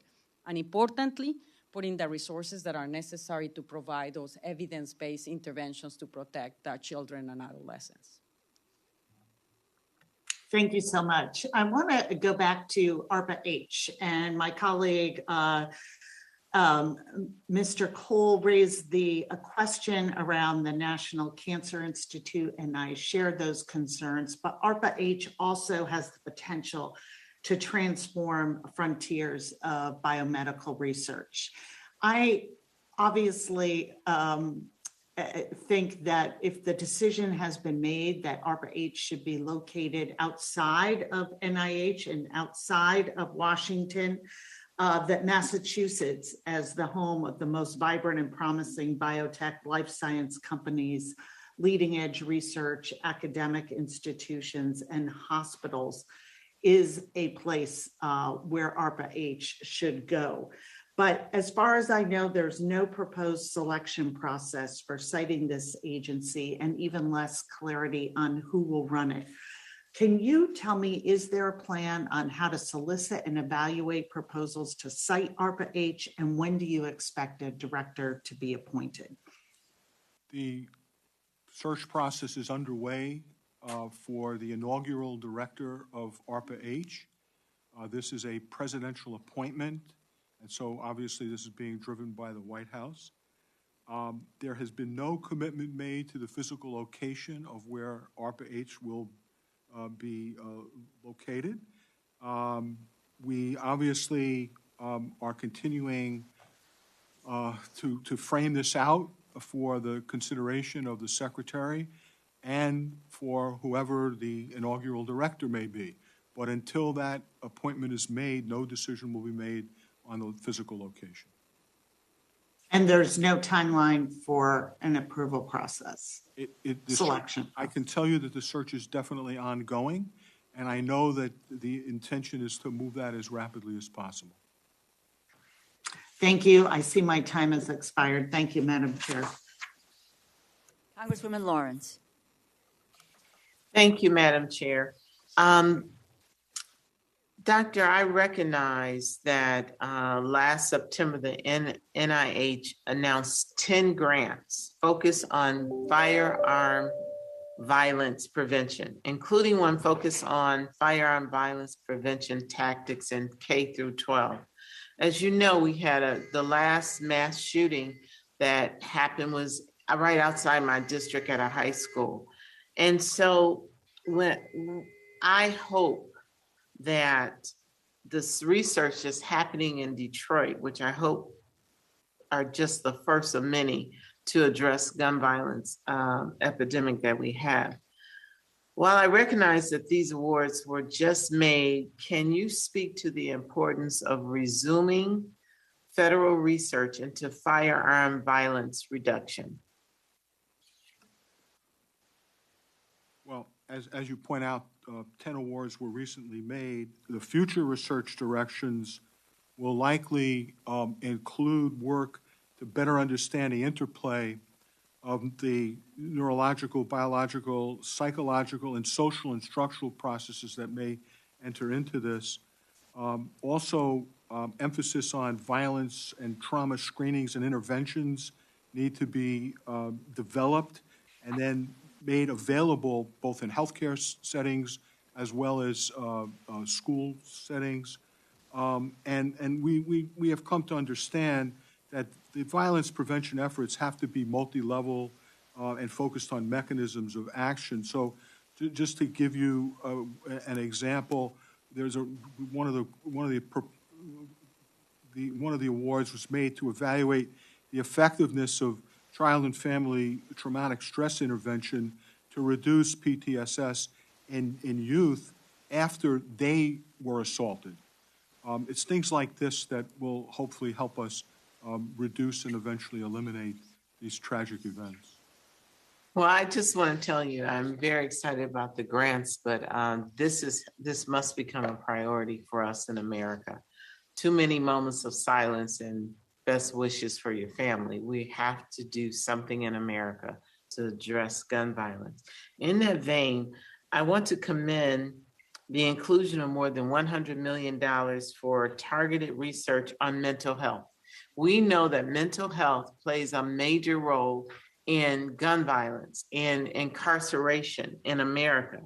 And COVID-19 just added another whole level to mental health awareness and drug addiction. A lot of that is tied to mental illness.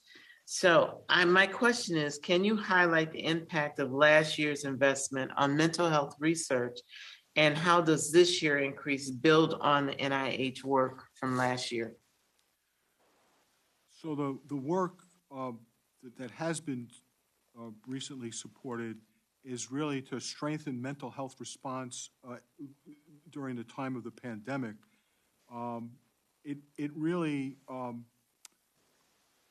it seeks to really increase uptake of those practices that we know that are effective. So, for example, it turns out that digital healthcare platforms are really good approaches, and we have to be able to figure out how to adapt those formats and platforms to where it is most needed.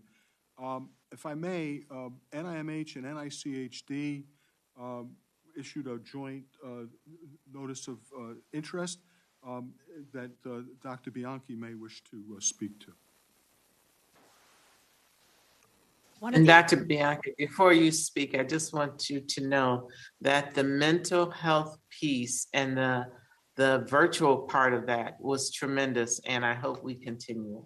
You can go ahead. Thank you very much for your comments. One of the things that we are very excited about is the destigmatization of youth mental health issues.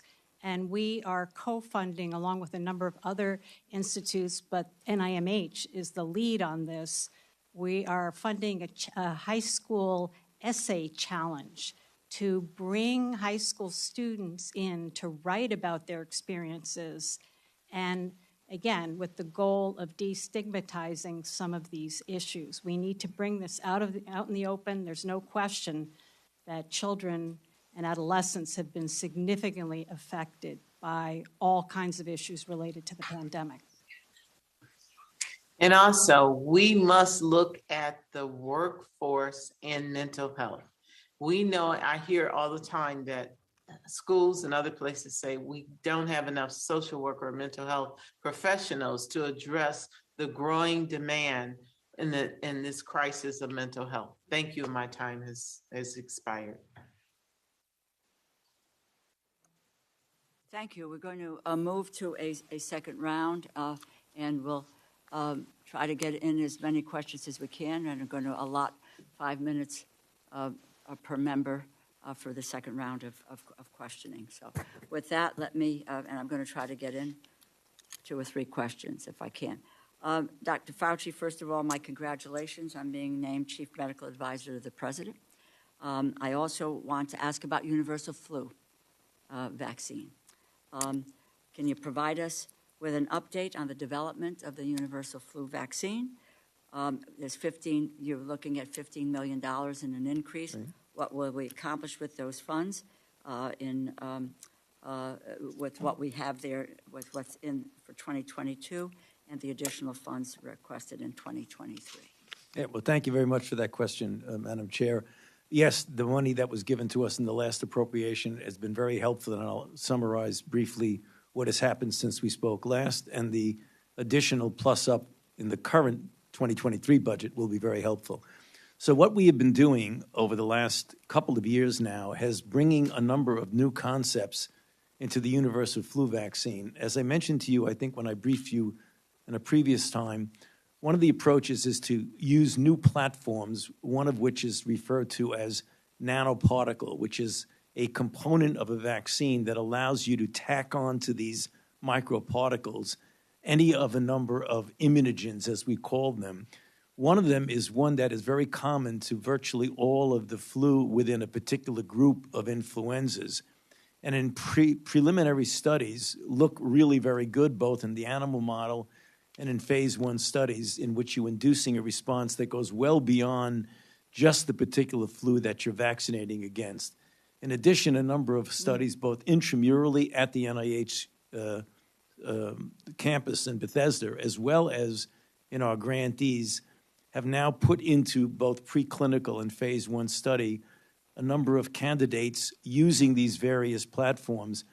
The results look actually really very good in the sense of a vaccination now that goes well beyond the particular isolate that you're dealing with and covers. As you know, flu is divided into two main groups, Group 1 and Group 2, and the ones that we get exposed to, which are predominantly H1N1, H3N2, and influenza B. And the influenza A's, we now look like we can get good responses that have both depth and breadth against multiple ones within either Group 1 or Group 2.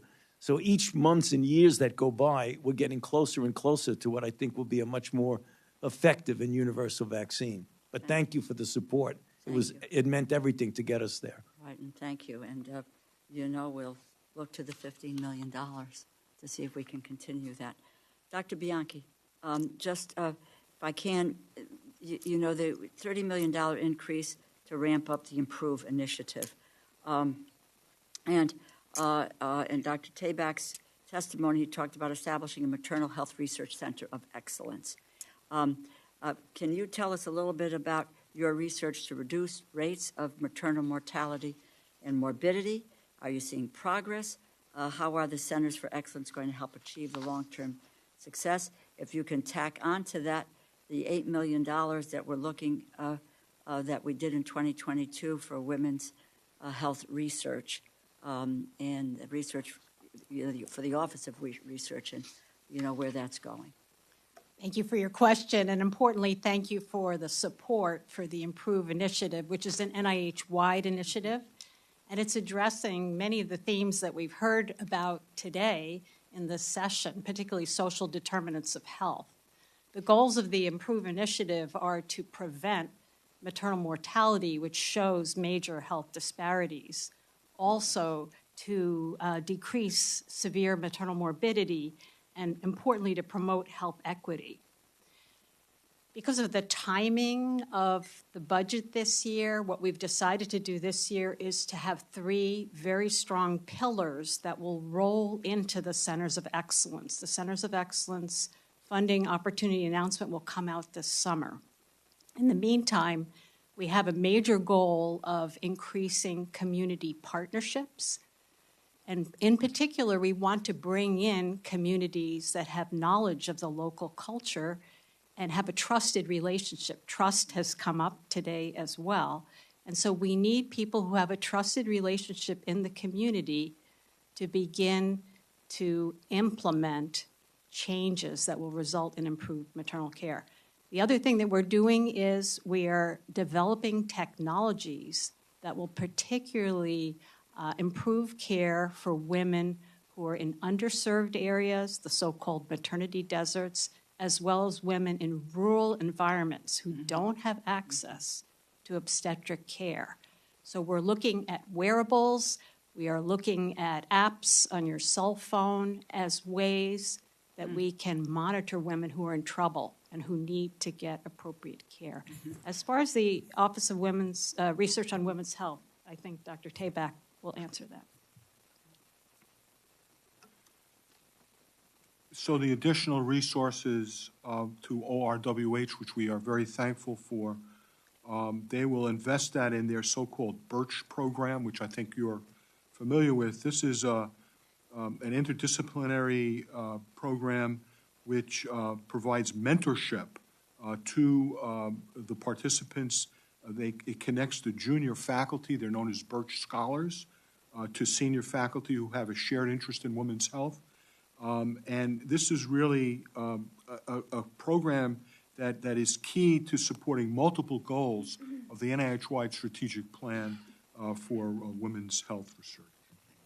I'm well over my time. I have another question, which I'm going to try to squeeze in, not now, but later, on cancer immunotherapy. Congressman Cole. Thank you, Madam Chair. I couldn't help but reflect my good friend from Massachusetts when she made her pitch for ARPA-H. I thought, well, I could help on that if the Patriots can come to Oklahoma City. I mean, we could work something out here. That's probably a private conversation. But I do have two serious questions, and I'll try and ask them both. One will be for you, Dr. Tabak. One, Dr. Volkow, will be for you. And you can just split the time. And this first one would probably be better directed to Dr. Hodes, but he's not here. So I'm very curious on the Alzheimer's front. We've made considerable investments. We've had a lot of concern about just the sheer expense this disease imposes on us, not to mention the human tragedy. So how do you see the state of play? Obviously, we've had some controversy over a drug. Personally, I'll just state for the record, I don't care about the cost. I care whether it works. Over time, we can bring the cost down if it works. I know that's not your decision to make, but any thoughts you have in that area? And Dr. Volkow, just to give you sort of a heads up, what I wanted to get from you, I'm very curious about your thoughts on marijuana use. Just given the prevalence we have now, it looks to me like honestly, the social use has outrun the science. I mean, we really don't know, and to my way of thinking, the potential damage here, and you know, the horse is already out of the barn probably, but I'm curious about where you see the problem areas here, where the research is taking us. So with that, if I may, Dr. Tabak, let me go to you first on Alzheimer's. So just top line, we're funding more than 350 trials in this space now. 70 are pharmacologic treatment and prevention trials. 120 are non-pharmacological and prevention trials. And then the remainder are related to dementia care and caregiving intervention tools. Very important, obviously. Public-private partnership, AMP-AD, has identified over 550 new drug targets. The Impact Collaboratory is developing pragmatic trial infrastructure to really look at how we improve care for these patients. And I'm sensitive to the time, so let me turn to Dr. Volkow. And thanks very much for the question. And indeed, the use of marijuana has gone up, particularly among those that are 18 years of age or older.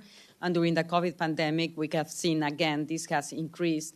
And among the areas that we are most concerned, of course, are pregnant women. And we've seen during the COVID pandemic a significant rise in the utilization of marijuana, whether it is for medical, the so-called medical purposes, or recreational use. All along, we've also been very concerned about the consequences of marijuana use among particularly the developing brain. And that actually goes starting in fetal development towards childhood and adolescence. And the data already shows that the outcomes are much worse for women that smoke marijuana during pregnancy. And the data also shows that use of marijuana in teenage years actually significantly impairs the performance of these teenagers at school. But what is also worrisome is we have seen that significant increases in acute psychosis associated with the use of marijuana across all ages. This is in part driven by the fact that the currently available marijuana has higher content THC, so it's much more powerful. This is also associated with higher risk for accidents. There are other areas that are not clear, but the numbers seem to suggest that there is an increased risk, for example, on suicidal behavior among people that are using marijuana regularly. The extent to which they are using marijuana to escape suicidal thinking as opposed to having causality association is unclear. But we are prioritizing these areas because the American public deserves to know, ultimately, if they are going to be making a decision of taking marijuana for medical or non-medical purposes, what are the potential consequences. And we as a government, of course, need to identify what are potential adverse effects so we can put resources and do prevention interventions and therapeutic to support those that become victims of its effects. I would just urge you to do what you can, the time I have left, to get as much information out as quickly. I think we're going to wake up someday and find out this is a lot like tobacco. We understood a lot more about it too late, and we've then reacted legislatively over the years at the state level and the federal level to try and deal with that. And we could have the same thing here. I would ask this, Dr. Tabak, you, again, I'm not going to ask you to respond, but maybe Dr. Hodes could follow up. I'm very interested in whether or not, Dr. Collins told me one time we thought the investments we had made might bend the curve looking forward in the cost of care and this particular disease with Alzheimer's. And so I'd love to know if we're making the kind of progress I know that Dr. Lowy and his folks at the National Cancer Institute have been making on that, or that's foreseeable. We'll certainly follow up with you. Thank you, Matt. Yield back, Madam Chair. Congresswoman Roybal-Alley. Well, Congressman Cole actually asked the question that I was going to ask with regards to marijuana. And I just want to add to what was already said that according to the National Poison Data System, they identified a rise in marijuana use in children 0 to 6 years old, with over 70% of those cases in states that legalize recreational use. And that's just a number based on those that have come to hospitals for emergency treatments. So there is, I share the Congressman's concern on the fact that with the legalization of marijuana, there's also a decrease in the perceived harmfulness of it. And so I appreciate the research that you are doing, and I hope that at some point, as Congress considers legalizing it across the nation, that you can give us some guidance on safeguards and that can be put into that legislation, if in fact that does happen. I want to follow up on a question that was asked by Congresswoman Herrera Butler with regards to fentanyl. Several states have adapted preventive tools such as fentanyl test strips into their overdose prevention strategies. And as you are aware, approximately half of states continue to oppose the implementation and decriminalization of fentanyl test devices. What does NIDA research tell us about the effects of decriminalizing fentanyl test strips on opioid overdose? For example, is there a difference in the drug overdose deaths across states that have criminalized fentanyl test strips versus those that have not? And that is an important scientific question, and actually one that we will look into. Currently, we do not have that data, but we can clearly tell you from the epidemiological studies that have actually reported that a significant number of overdose deaths from individuals that are taking drugs like cocaine and methamphetamine that are contaminated with fentanyl was unbeknownst to the user. So providing them with a tool that enables them to actually test the drugs that they are buying to see if they have or not fentanyl could significantly decrease the risk of overdosing. Dr. Tabak and Bianchi, on December 2014, the congressionally directed National Children's Study was terminated, despite ongoing congressional concerns that this study was critical to assess the impact of environmental risks upon children's health and development. To address congressional discomfort with the NIH decision, former Director Francis Collins instituted the Environmental Influence on Child Health Outcomes, known as the ECHO program. As you know, the ECHO program made use of existing maternal pediatric cohorts, which were recruited through the National Children's Study to address the 5 health outcomes of pregnancy and birth, upper and lower airway conditions, obesity, neurodevelopment, and positive health. And we are currently in the final year of the 7-year program. And before I retire from Congress this year, I would like to have some assurance that the ECHO program has either met most of the goals of the original congressionally directed study, or that there is a plan in place to continue and build on the ECHO research thus far. Since the inception, can you highlight some of ECHO's key accomplishments with respect to its observational and interventional research component, and what approaches has the ECHO program taken to ensure that its research findings are widely disseminated amongst participants, policymakers, and other stakeholders? So there are a number of high-impact findings that I could share with you.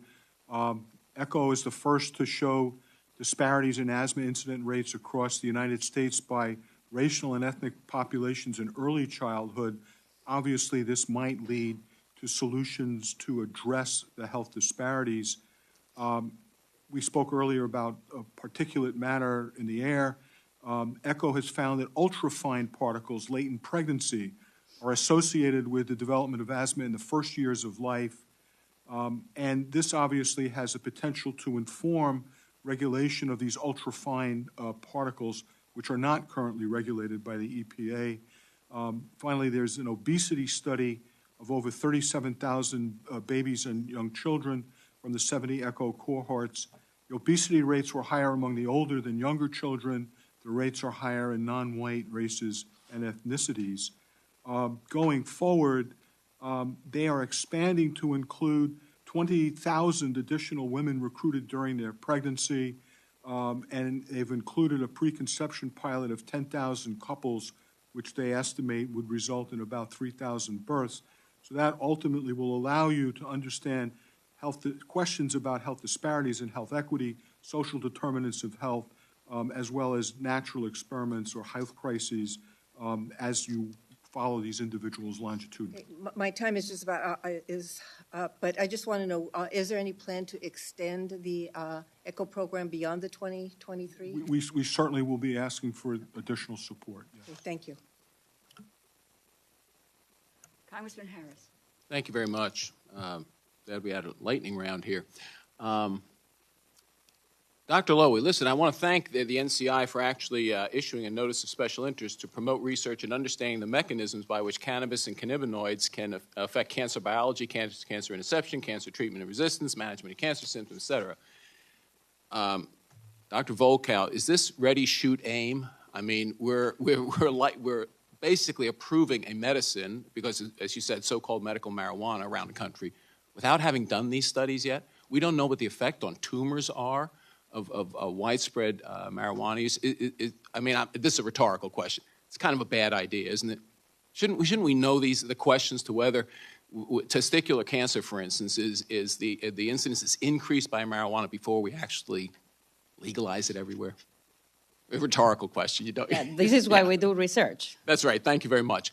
Dr. Tabak, in your notes, you noticed that in your testimony that the nutrition research is going to be kind of overseen by the Office of the Director. Do you think it would be worthwhile to study whether SNAP purchases should be limited to the WIC nutrition-based food list in order to deal with the problems with obesity, diabetes, things like that? Do you think that would be a worthwhile thing to look at? It's certainly something to look at. I think it's about time we do that. We know from the COVID pandemic that obesity is a real problem in America. It leads to serious morbidities and mortalities. And yet, as a government, through SNAP program, we kind of encourage obesity by allowing the purchase of things like soda and chips and things like this. Dr. Tabak, also, because we talked about Alzheimer's research. I know that the Institute of Aging did not directly fund the Aduhelm research, but the FDA decision, and again, the firing of the CEO, of the company, the FDA decision to take the particular track they have toward payment for it, do you think that's going to have a relatively chilling effect on privately funded Alzheimer's research going into the future? Well, this is something that NIH has no authority over. Well, I know, but NIH obviously cares about the broad spectrum of Alzheimer's research, both NIH funded directly and the fact that the private sector is an important R&D sector. Does it give you a little heartburn that there might be a pullback on privately funded research due to that CMS decision? Partnerships with industry are very important to moving our agenda forward.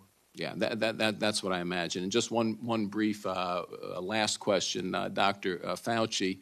Ad maiorem Dei gloriam, not everyone's going to know what that refers to, but you and I do know what that refers to. You're respected as kind of a scientific voice for the country. Does the physical and genetic life of a human being begin at conception?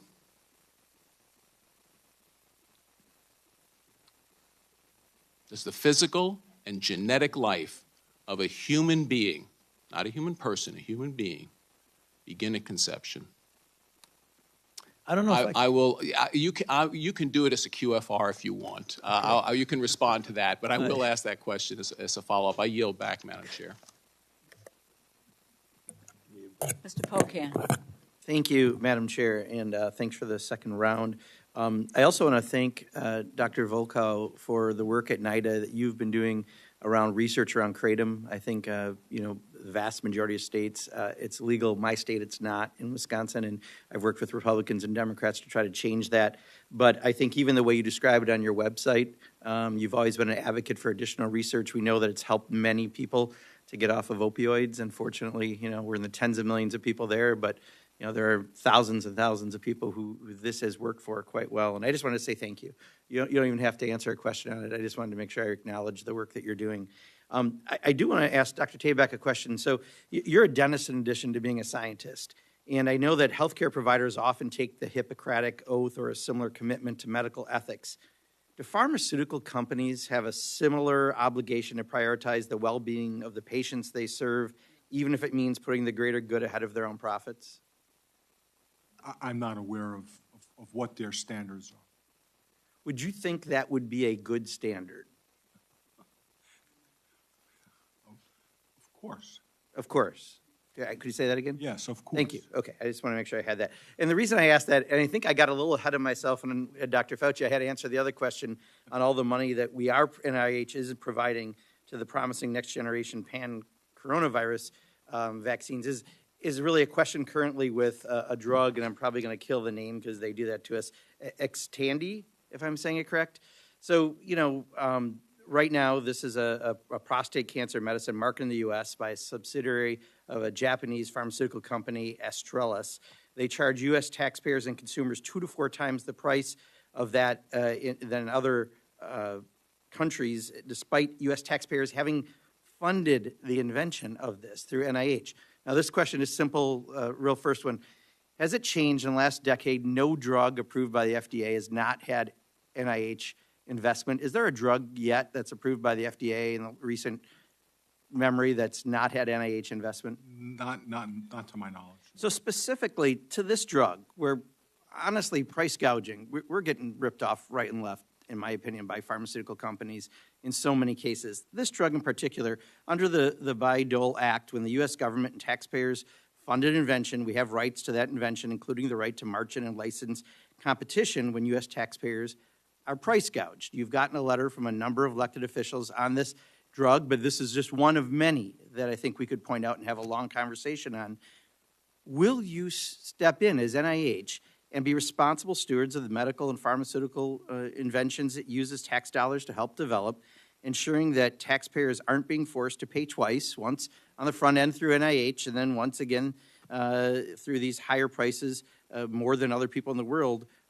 Are you willing to start seriously looking at doing marching in rights on these types of drugs? So as you know, it's a complex space. And up until now, neither NIH nor other agencies that have looked at this have thought that price per se met the criteria that are needed for margin, which depend more on the availability of a drug. So for example, if there are no manufacturing plants that are available to manufacture a drug, that would be an example of perhaps where margin would be used. In this case, the barrier is strictly a financial one. We are just as concerned about high prices as any other person or agency, but we need to ensure that we're using the right tool for the right job.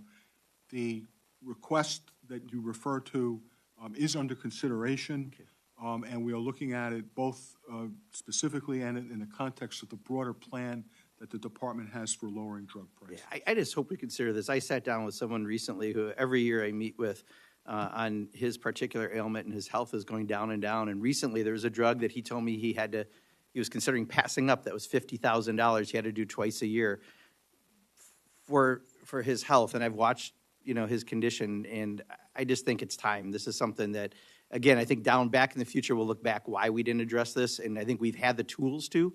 And if you need additional tools, please let some of us know. We'd love to give you those tools. Very quick, in 18 seconds, if possible, Dr. Lowy, I know the Cancer Moonshot, we're getting additional dollars, and that's great. How about some of the smaller cancers, things like NET, the neuroendocrine tumor of the pancreas, those sorts of things? Are they also going to be able to see a good chunk of that money and the help on that money? Well, rare cancers are, of course, very important. They represent about 20% of cancer, and the people who get them is just as serious as common cancers. So we, of course, thanks to the generosity of your committee, are in a position where we can study rare cancers. In addition, we can look at potential interactions, if you will, where findings in one kind of cancer might have implications for another, and very importantly, conducting clinical trials. So people with rare cancers, certainly all of our childhood cancer treatment and those trials involve are rare cancers. And then many of our trials really now are eligible for people who have particular molecular abnormalities. They are multi-arm trials, and so there are many people with rare cancers who are eligible for those. Thank you very much. No, thank you, and thank you for the extra time. I appreciate it, Madam Chair. Congressman Fleischman. Thank you again, Madam Chair, and this has been really a truly outstanding hearing, so substantive. Point of privilege, Dr. Lowy, thank you again for all you're doing to combat cancer. I think this is something, I'm part of the Cancer Caucus, lost both parents to cancer, one when I was very young, but this is something that I think really our investments with you all are really proving to be great. I keep up with my good friend Dr. Jordan Berlin at Vanderbilt. Sometimes we'll just pick up the phone and start talking about stomach cancer, other different types of cancer, and the research is just truly incredible, as are the results. So keep up the good fight, sir. Thank you. If I may, on a different topic, organ transplant shortages. There's an unfortunate and overwhelming shortage of health organs in this country. Statistics show that over 100,000 men, women, and children are currently on the national transplant waiting list. Our traditional cadaveric organ donation process has become increasingly inadequate to meet the needs. Question for Dr. Tabak and Dr. Gibbons, if I may. Given the recent efforts in xenotransplantation, does the NIH have any plans to develop protocols and research into this area, given the shortage of organs readily available for patients in need? Well, let me turn to Dr. Gibbons for the specifics. Certainly, from a standpoint of the National Heart, Lung, and Blood Institute, this is an area that has been investigated pretty much for decades, and certainly there have been some progress made, particularly related to newer technologies, even genetic engineering, gene editing technologies that are making, at least on the horizon, that there may be some feasibility here. However, I think we do need to be sure that the zeal of which this is being implemented is done in keeping with that science. And so it's quite clear that there still needs to be a lot more work done before this is really translating into clinical practice, and still some major issues that may need to be addressed with regard to still acute rejection and what have you. Perhaps Dr. Fauci may want to comment on this as well. But this is an area that, as I say, has been on the horizon for many years. There's some opportunities for progress, but it's still early days. Thank you, Dr. Gibbons. And yes, I'm solicitous of anyone who'd like to answer the question. Well, I don't know if I could add much more than what Dr. Gibbons said, except that there are a lot of problems with xenotransplantation. I think we just recently had the experience of the transplant of a pig heart in an individual, and what happened was that there was a pig virus in the organ that was transplanted, and it was very likely that with the immunosuppression following the transplantation that you reactivated a cytomegalovirus from the pig, which might have actually caused the death of the individual. So it's a very important goal because of the reasons that you delineated in your question about the shortage that we have. And it's an area that continues to, as Dr. Gibbons mentioned, perhaps a lot more understanding about gene editing of the particular xeno that is going to be transplanted might actually make it much better. But there's a lot of work that needs to be done. Thank you, Doctor. Madam Chair, I'll yield back. Thank you. Ms. Herrera-Butler. Thank you, Madam Chair. And actually, I had not seen the end of that story. I knew that that transplantation had taken place and was watching it with great interest. Let this be a reminder that when it comes to certain organs, like the one this gentleman needed, or other organs, donation, both deceased and living, donation remains a really viable option, and not enough of us do it, and there are a lot of people waiting. So that was my point of personal privilege. On the maternal and child front, I was thinking I was going to ask Dr. Bianchi, but I think I'm going to ask Dr. Tabak, and it's with regards to ARPA-H.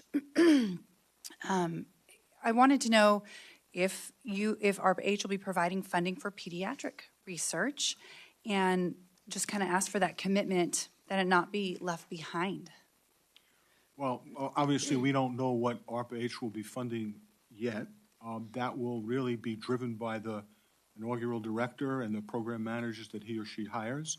And the members of Congress that bird dog that new director. And with regard to pediatric research. And certainly, I can't imagine that we would let children behind. Thank you. I appreciate that. Now to Dr. Bianchi. I wanted to quick follow-up on research with regard to stillbirth. And do we know more about this? Are we able to treat this better? Thank you for your question. And just for those people who don't know, stillbirth refers to a spontaneous death of the fetus after 20 weeks in the womb. And it's a tragedy, and it's something that we still don't know a lot about. What we do know is about 20% of the stillbirths are caused by an extra chromosome.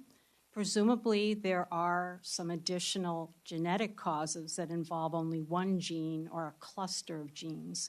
And one of the things that we have funded in the past year in conjunction with the Human Genome Institute is an expert curation panel on gene mutations as a cause of stillbirth. So we know how to sequence the genome. We know that in the past year, there's been tremendous progress in the sequencing of the human genome. But what you need to know is how to interpret that information. So we are funding an expert panel of computer scientists, maternal fetal medicine specialists, geneticists, et cetera, to look at these mutations and then determine which ones of them may be associated with stillbirth. But adverse outcomes of pregnancy are very, very high priority for our institute and preventing those adverse outcomes. Appreciate that. I wanted to talk, excuse me, with Dr. Volkow about research with regard to drug use. Washington State, in practically speaking, you can do drugs, just about anything, in front of an officer.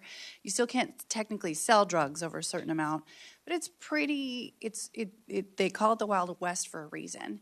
And my big concern, a number of years ago, we legalized recreational marijuana use, and the data on that is rolling in, and it's not promising.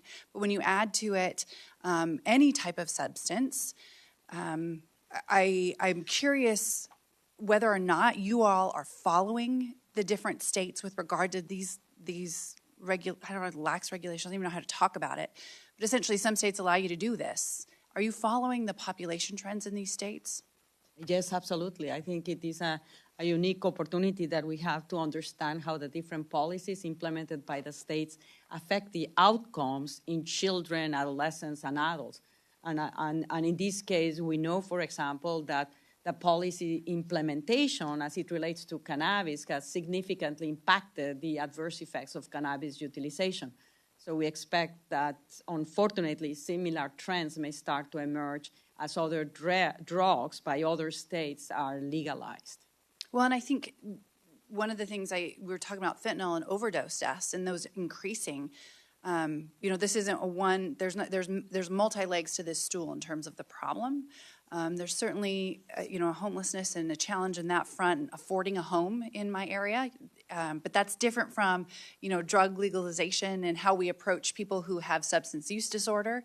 And that's different from, I think, the predatory nature of, gangs who bring drugs up from Mexico and make their own pills, and those pills, and then we've got children who've come through the pandemic and are dealing with mental health challenges, and their friend says, here, I got a pill for, however much money, you can take it, and it's laced with fentanyl, and we lose that young person. Those are all happening right now. But I think the one thing we have a little control over is at least getting the data.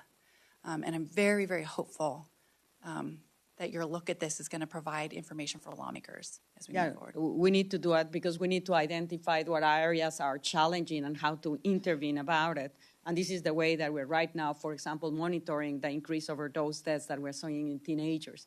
And these overdose deaths are likely to be driven, as I mentioned before, by the contamination of illicitly prescription drugs, manufactured drugs, by fentanyl. So it's not teenagers looking for heroin or fentanyl. Mm-hmm. It's teenagers not knowing that they purchased an Adderall pill or a Vicodin that contains fentanyl, and then they overdose. Yep. Thank you, Madam Chair.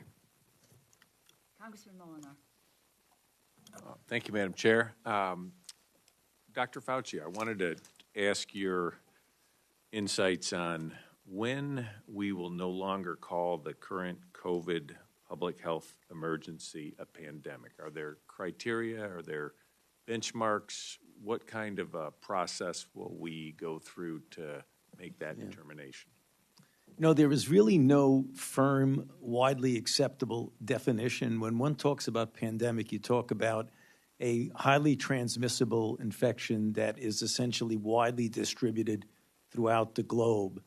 I've spoken about this recently. When you're in the acute fulminant stage of pandemic, the way we were in the United States just a few months ago, you might remember we had 900,000 cases a day, tens of thousands of hospitalizations, and we were averaging 3,000 deaths a day. That's a really highly fulminant stage of a pandemic. We've come down to a low level. Now we're unfortunately ticking up a bit. But when you get down to a level where it isn't disrupting society, it isn't causing deaths that stress your hospital system, and you have a level of infection that, for example, might be comparable to what you see with respiratory syncytial virus or parainfluenza, even though it's prevalent throughout, it wouldn't be considered a pandemic in the classic sense. But there's a lot of gray zone about the definition. So I don't think you're going to see all of a sudden one day there's going to be a declaration that the pandemic is over. It will likely be that it is no longer in the pandemic phase and it's more of an endemic kind of infection that you could live with. Right now, we're not there. I mean, if anybody asks that question, that's for sure. And then from the public health emergency and the legal definitions in states and throughout the country, where do we stand with that, given the sort of the open-ended nature of that? Yeah. I'm not sure I can answer that with any authority, Congressman, because that's not essentially what we do here at the NIH. But there will be a time, obviously, when an examination of the level of infection and the level of impact in the country will then dictate whether or not it's pulled back as an emergency. But I don't think I can be able to give you a really good answer on that. Okay, thank you. And then on the vaccines for COVID, I think people are weary of, this for the last couple of years. They've followed the recommendations of vaccines, boosters, but I think there's a certain weariness in the American public. What is your sense and recommendation going forward with respect to vaccinations, what a definition of fully vaccinated would be? Yeah, well, it's very clear right now, if you look at the need for vaccination. I mean, if you look at the hospitalizations and the deaths of those who are unvaccinated compared to those who are vaccinated and boosted, the data are stunning. They're striking the difference. That's point number one. But I think the question you're asking, in the era of Omicron, it's very clear that a boost is needed, a third shot. If you look at both the durability of protection, there's no doubt, not only to natural infection from which you recover, but also from vaccination. Over a period of time, there's a waning of immunity. And the data And other countries like Israel have really good data that when you get X number of months out, even from the third shot, you then get an increased risk, particularly among the elderly and particularly among those with underlying conditions of hospitalizations and death. So right now we're in a situation, as you recall, that the FDA and the CDC have said that people 50 years of age or older are eligible for a fourth shot of an mRNA vaccine, not only the third boost, but the fourth shot. Right now, the advisory committee to the FDA met and are looking at what the recommendations are going to be as we get to the fall, namely what's going to happen when we get to September and October.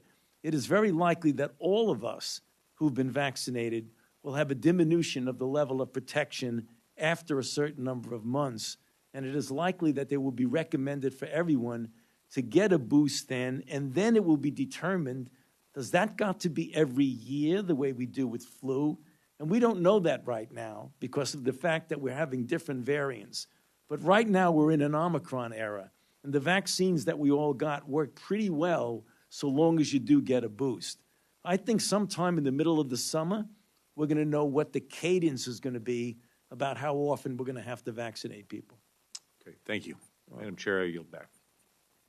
Thank you.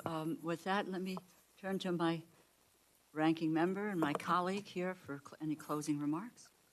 Thank you very much, Madam Chair, and I want to thank all of you, frankly, for not only being here and being so generous with your time, but for what each and every one of you do.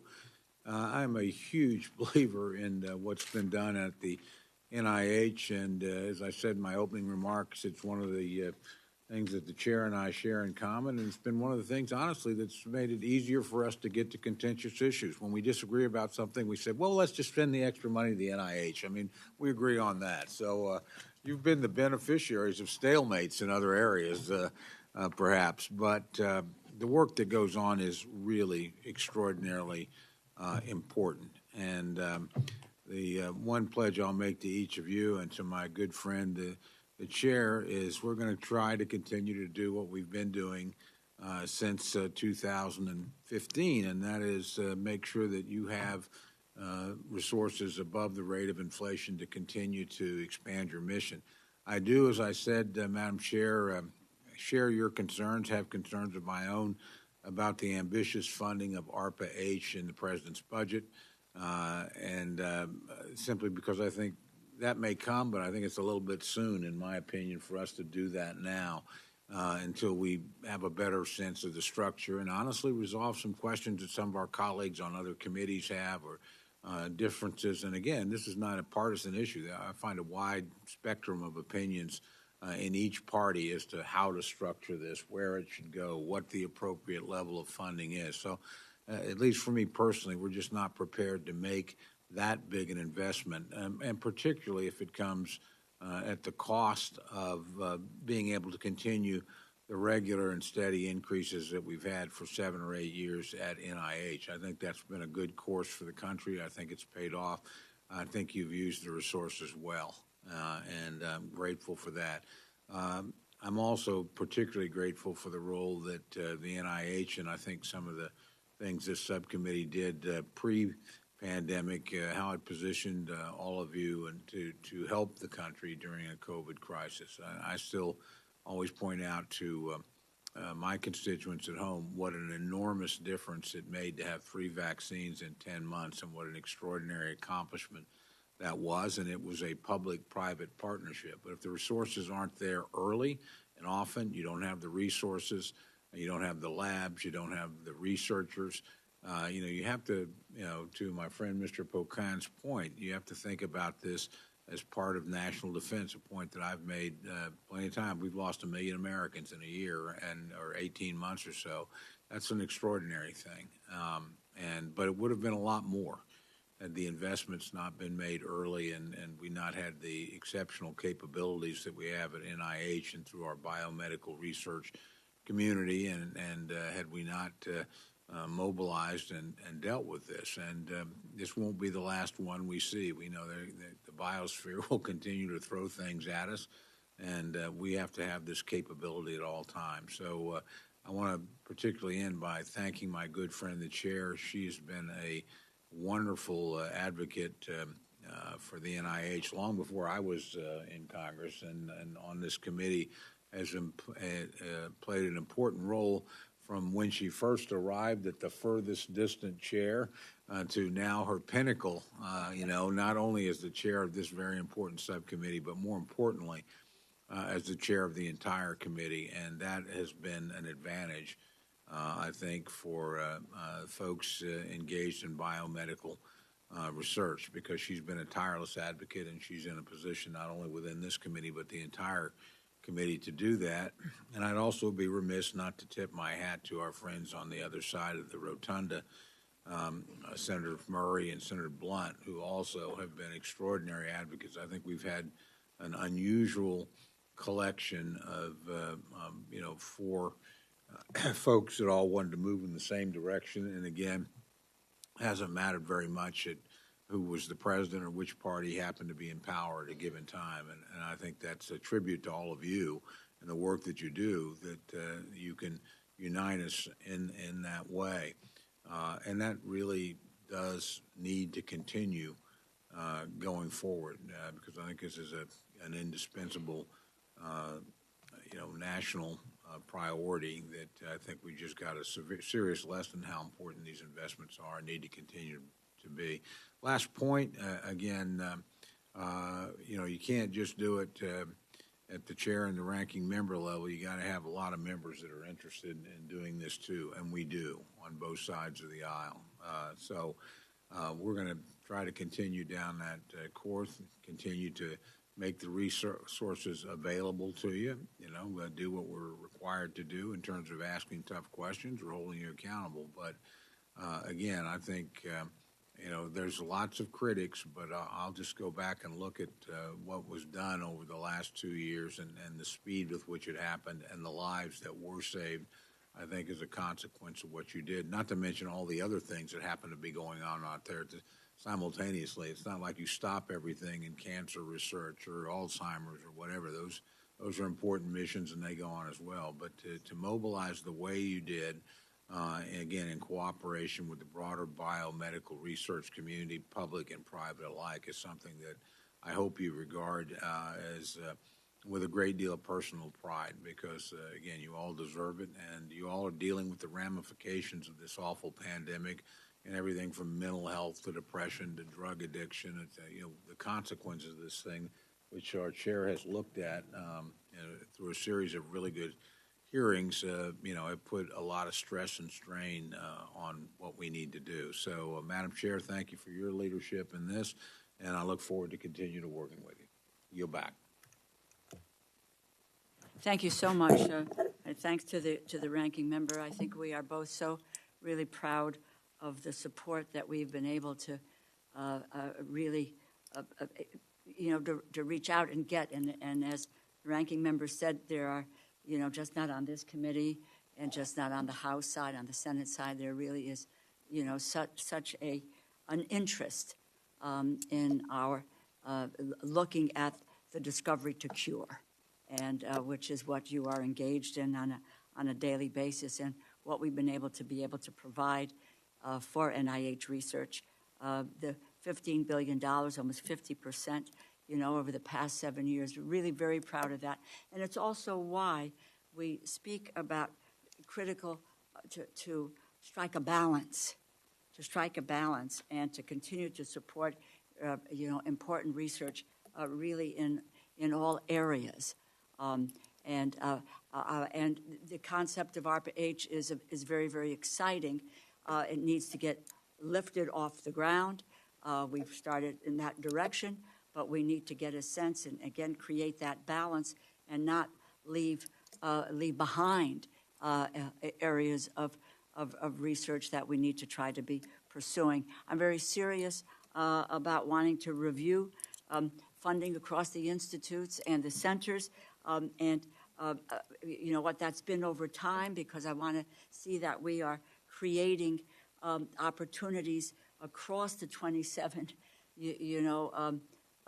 institutes, so that each of the areas is rising to its potential, and what we can do to alleviate, some of the pain associated with illnesses or diseases that, don't rise, to that top level. And Dr. Tabak, given what you said, if there were more research in some of these areas, they could then be in that category where it is time to move because of the discoveries that have been made. I thank you, and we appreciate so much everything that you do to deal with scientific breakthrough. And the reason why we're so concerned around this is because of the outcome. You save lives, and you protect families, and that requires sustained investment over time. So we'll look at that balanced effort. There are two or three things that I just wanted to mention. And there's been a kind of a conversation. I go back to what I said. I think that we were able to move as quickly as we did on COVID was because of the years of investment in research. And it allowed us to spring forward when this horrific pandemic was upon us. And I get annoyed when I see pharmaceutical companies who won't recognize the work of NIH scientists who were instrumental in moving forward. We know the power and the strength of the NIH, and it is that is something that we really need to think through. Of this is taxpayer research. And we are so deeply invested and want to continue to be deeply invested that to think about areas of cure where people can't get access to it because it's priced out of the market. They can't get access. My family could afford what I needed for ovarian cancer. Not every family can do that. That doesn't mean that women should die because they just don't have the financial wherewithal, especially when we see an industry which is just making money hands over fist. If there's some talk about balance, we need to do that. We need to be able to negotiate price. We need to be established, some parameters around where we need to go and bring down the cost so that people can afford to survive. So this is, I also just want to say, and I would like to hear your voices, not now, obviously we're well over time here today, but the pandemic is still with us. It's with us here, and it's with us overseas. And I view us as having a moral obligation for us to have a COVID supplemental bill, which allows us to continue to provide the vaccines and the treatment that people need here. And we have an obligation to make sure that we are looking at what you said, Dr. Fauci, is we have the doses, but the delivery system of getting the shots into arms and creating an opportunity for those countries who can do it to be involved in the manufacture. Doesn't have to be, those patents don't have to be on a permanent basis, but by God, they should be there now and allowing people to be able to survive. We are not safe unless we do something about curtailing the effort overseas. I did say to you, Dr. Lowy, and I'm going to submit the question because immunotherapies are there, but they work, they don't work. There's the correlative studies. Would love to get your view of how that's being used and how we can move forward. I'm just going to make this last statement. For the record, it's clear that the leaked Supreme Court decision that would overturn Roe will have an effect, negative, I believe, on maternal mortality. And I believe that women will be harmed by this decision. decision. I think that that's something that we need to take a look at, that we need to something examine in a scientific way, and not on the basis of politics or ideology, but we need to understand what that means to women's health. For all that you do every day, and we are so grateful, and please understand, I think that this is a committee that wants to see you be able to think outside of the box, take your talent, and make sure that we are finding that discovery to cure. Thank you. And with that, this hearing is adjourned. Thanks so much.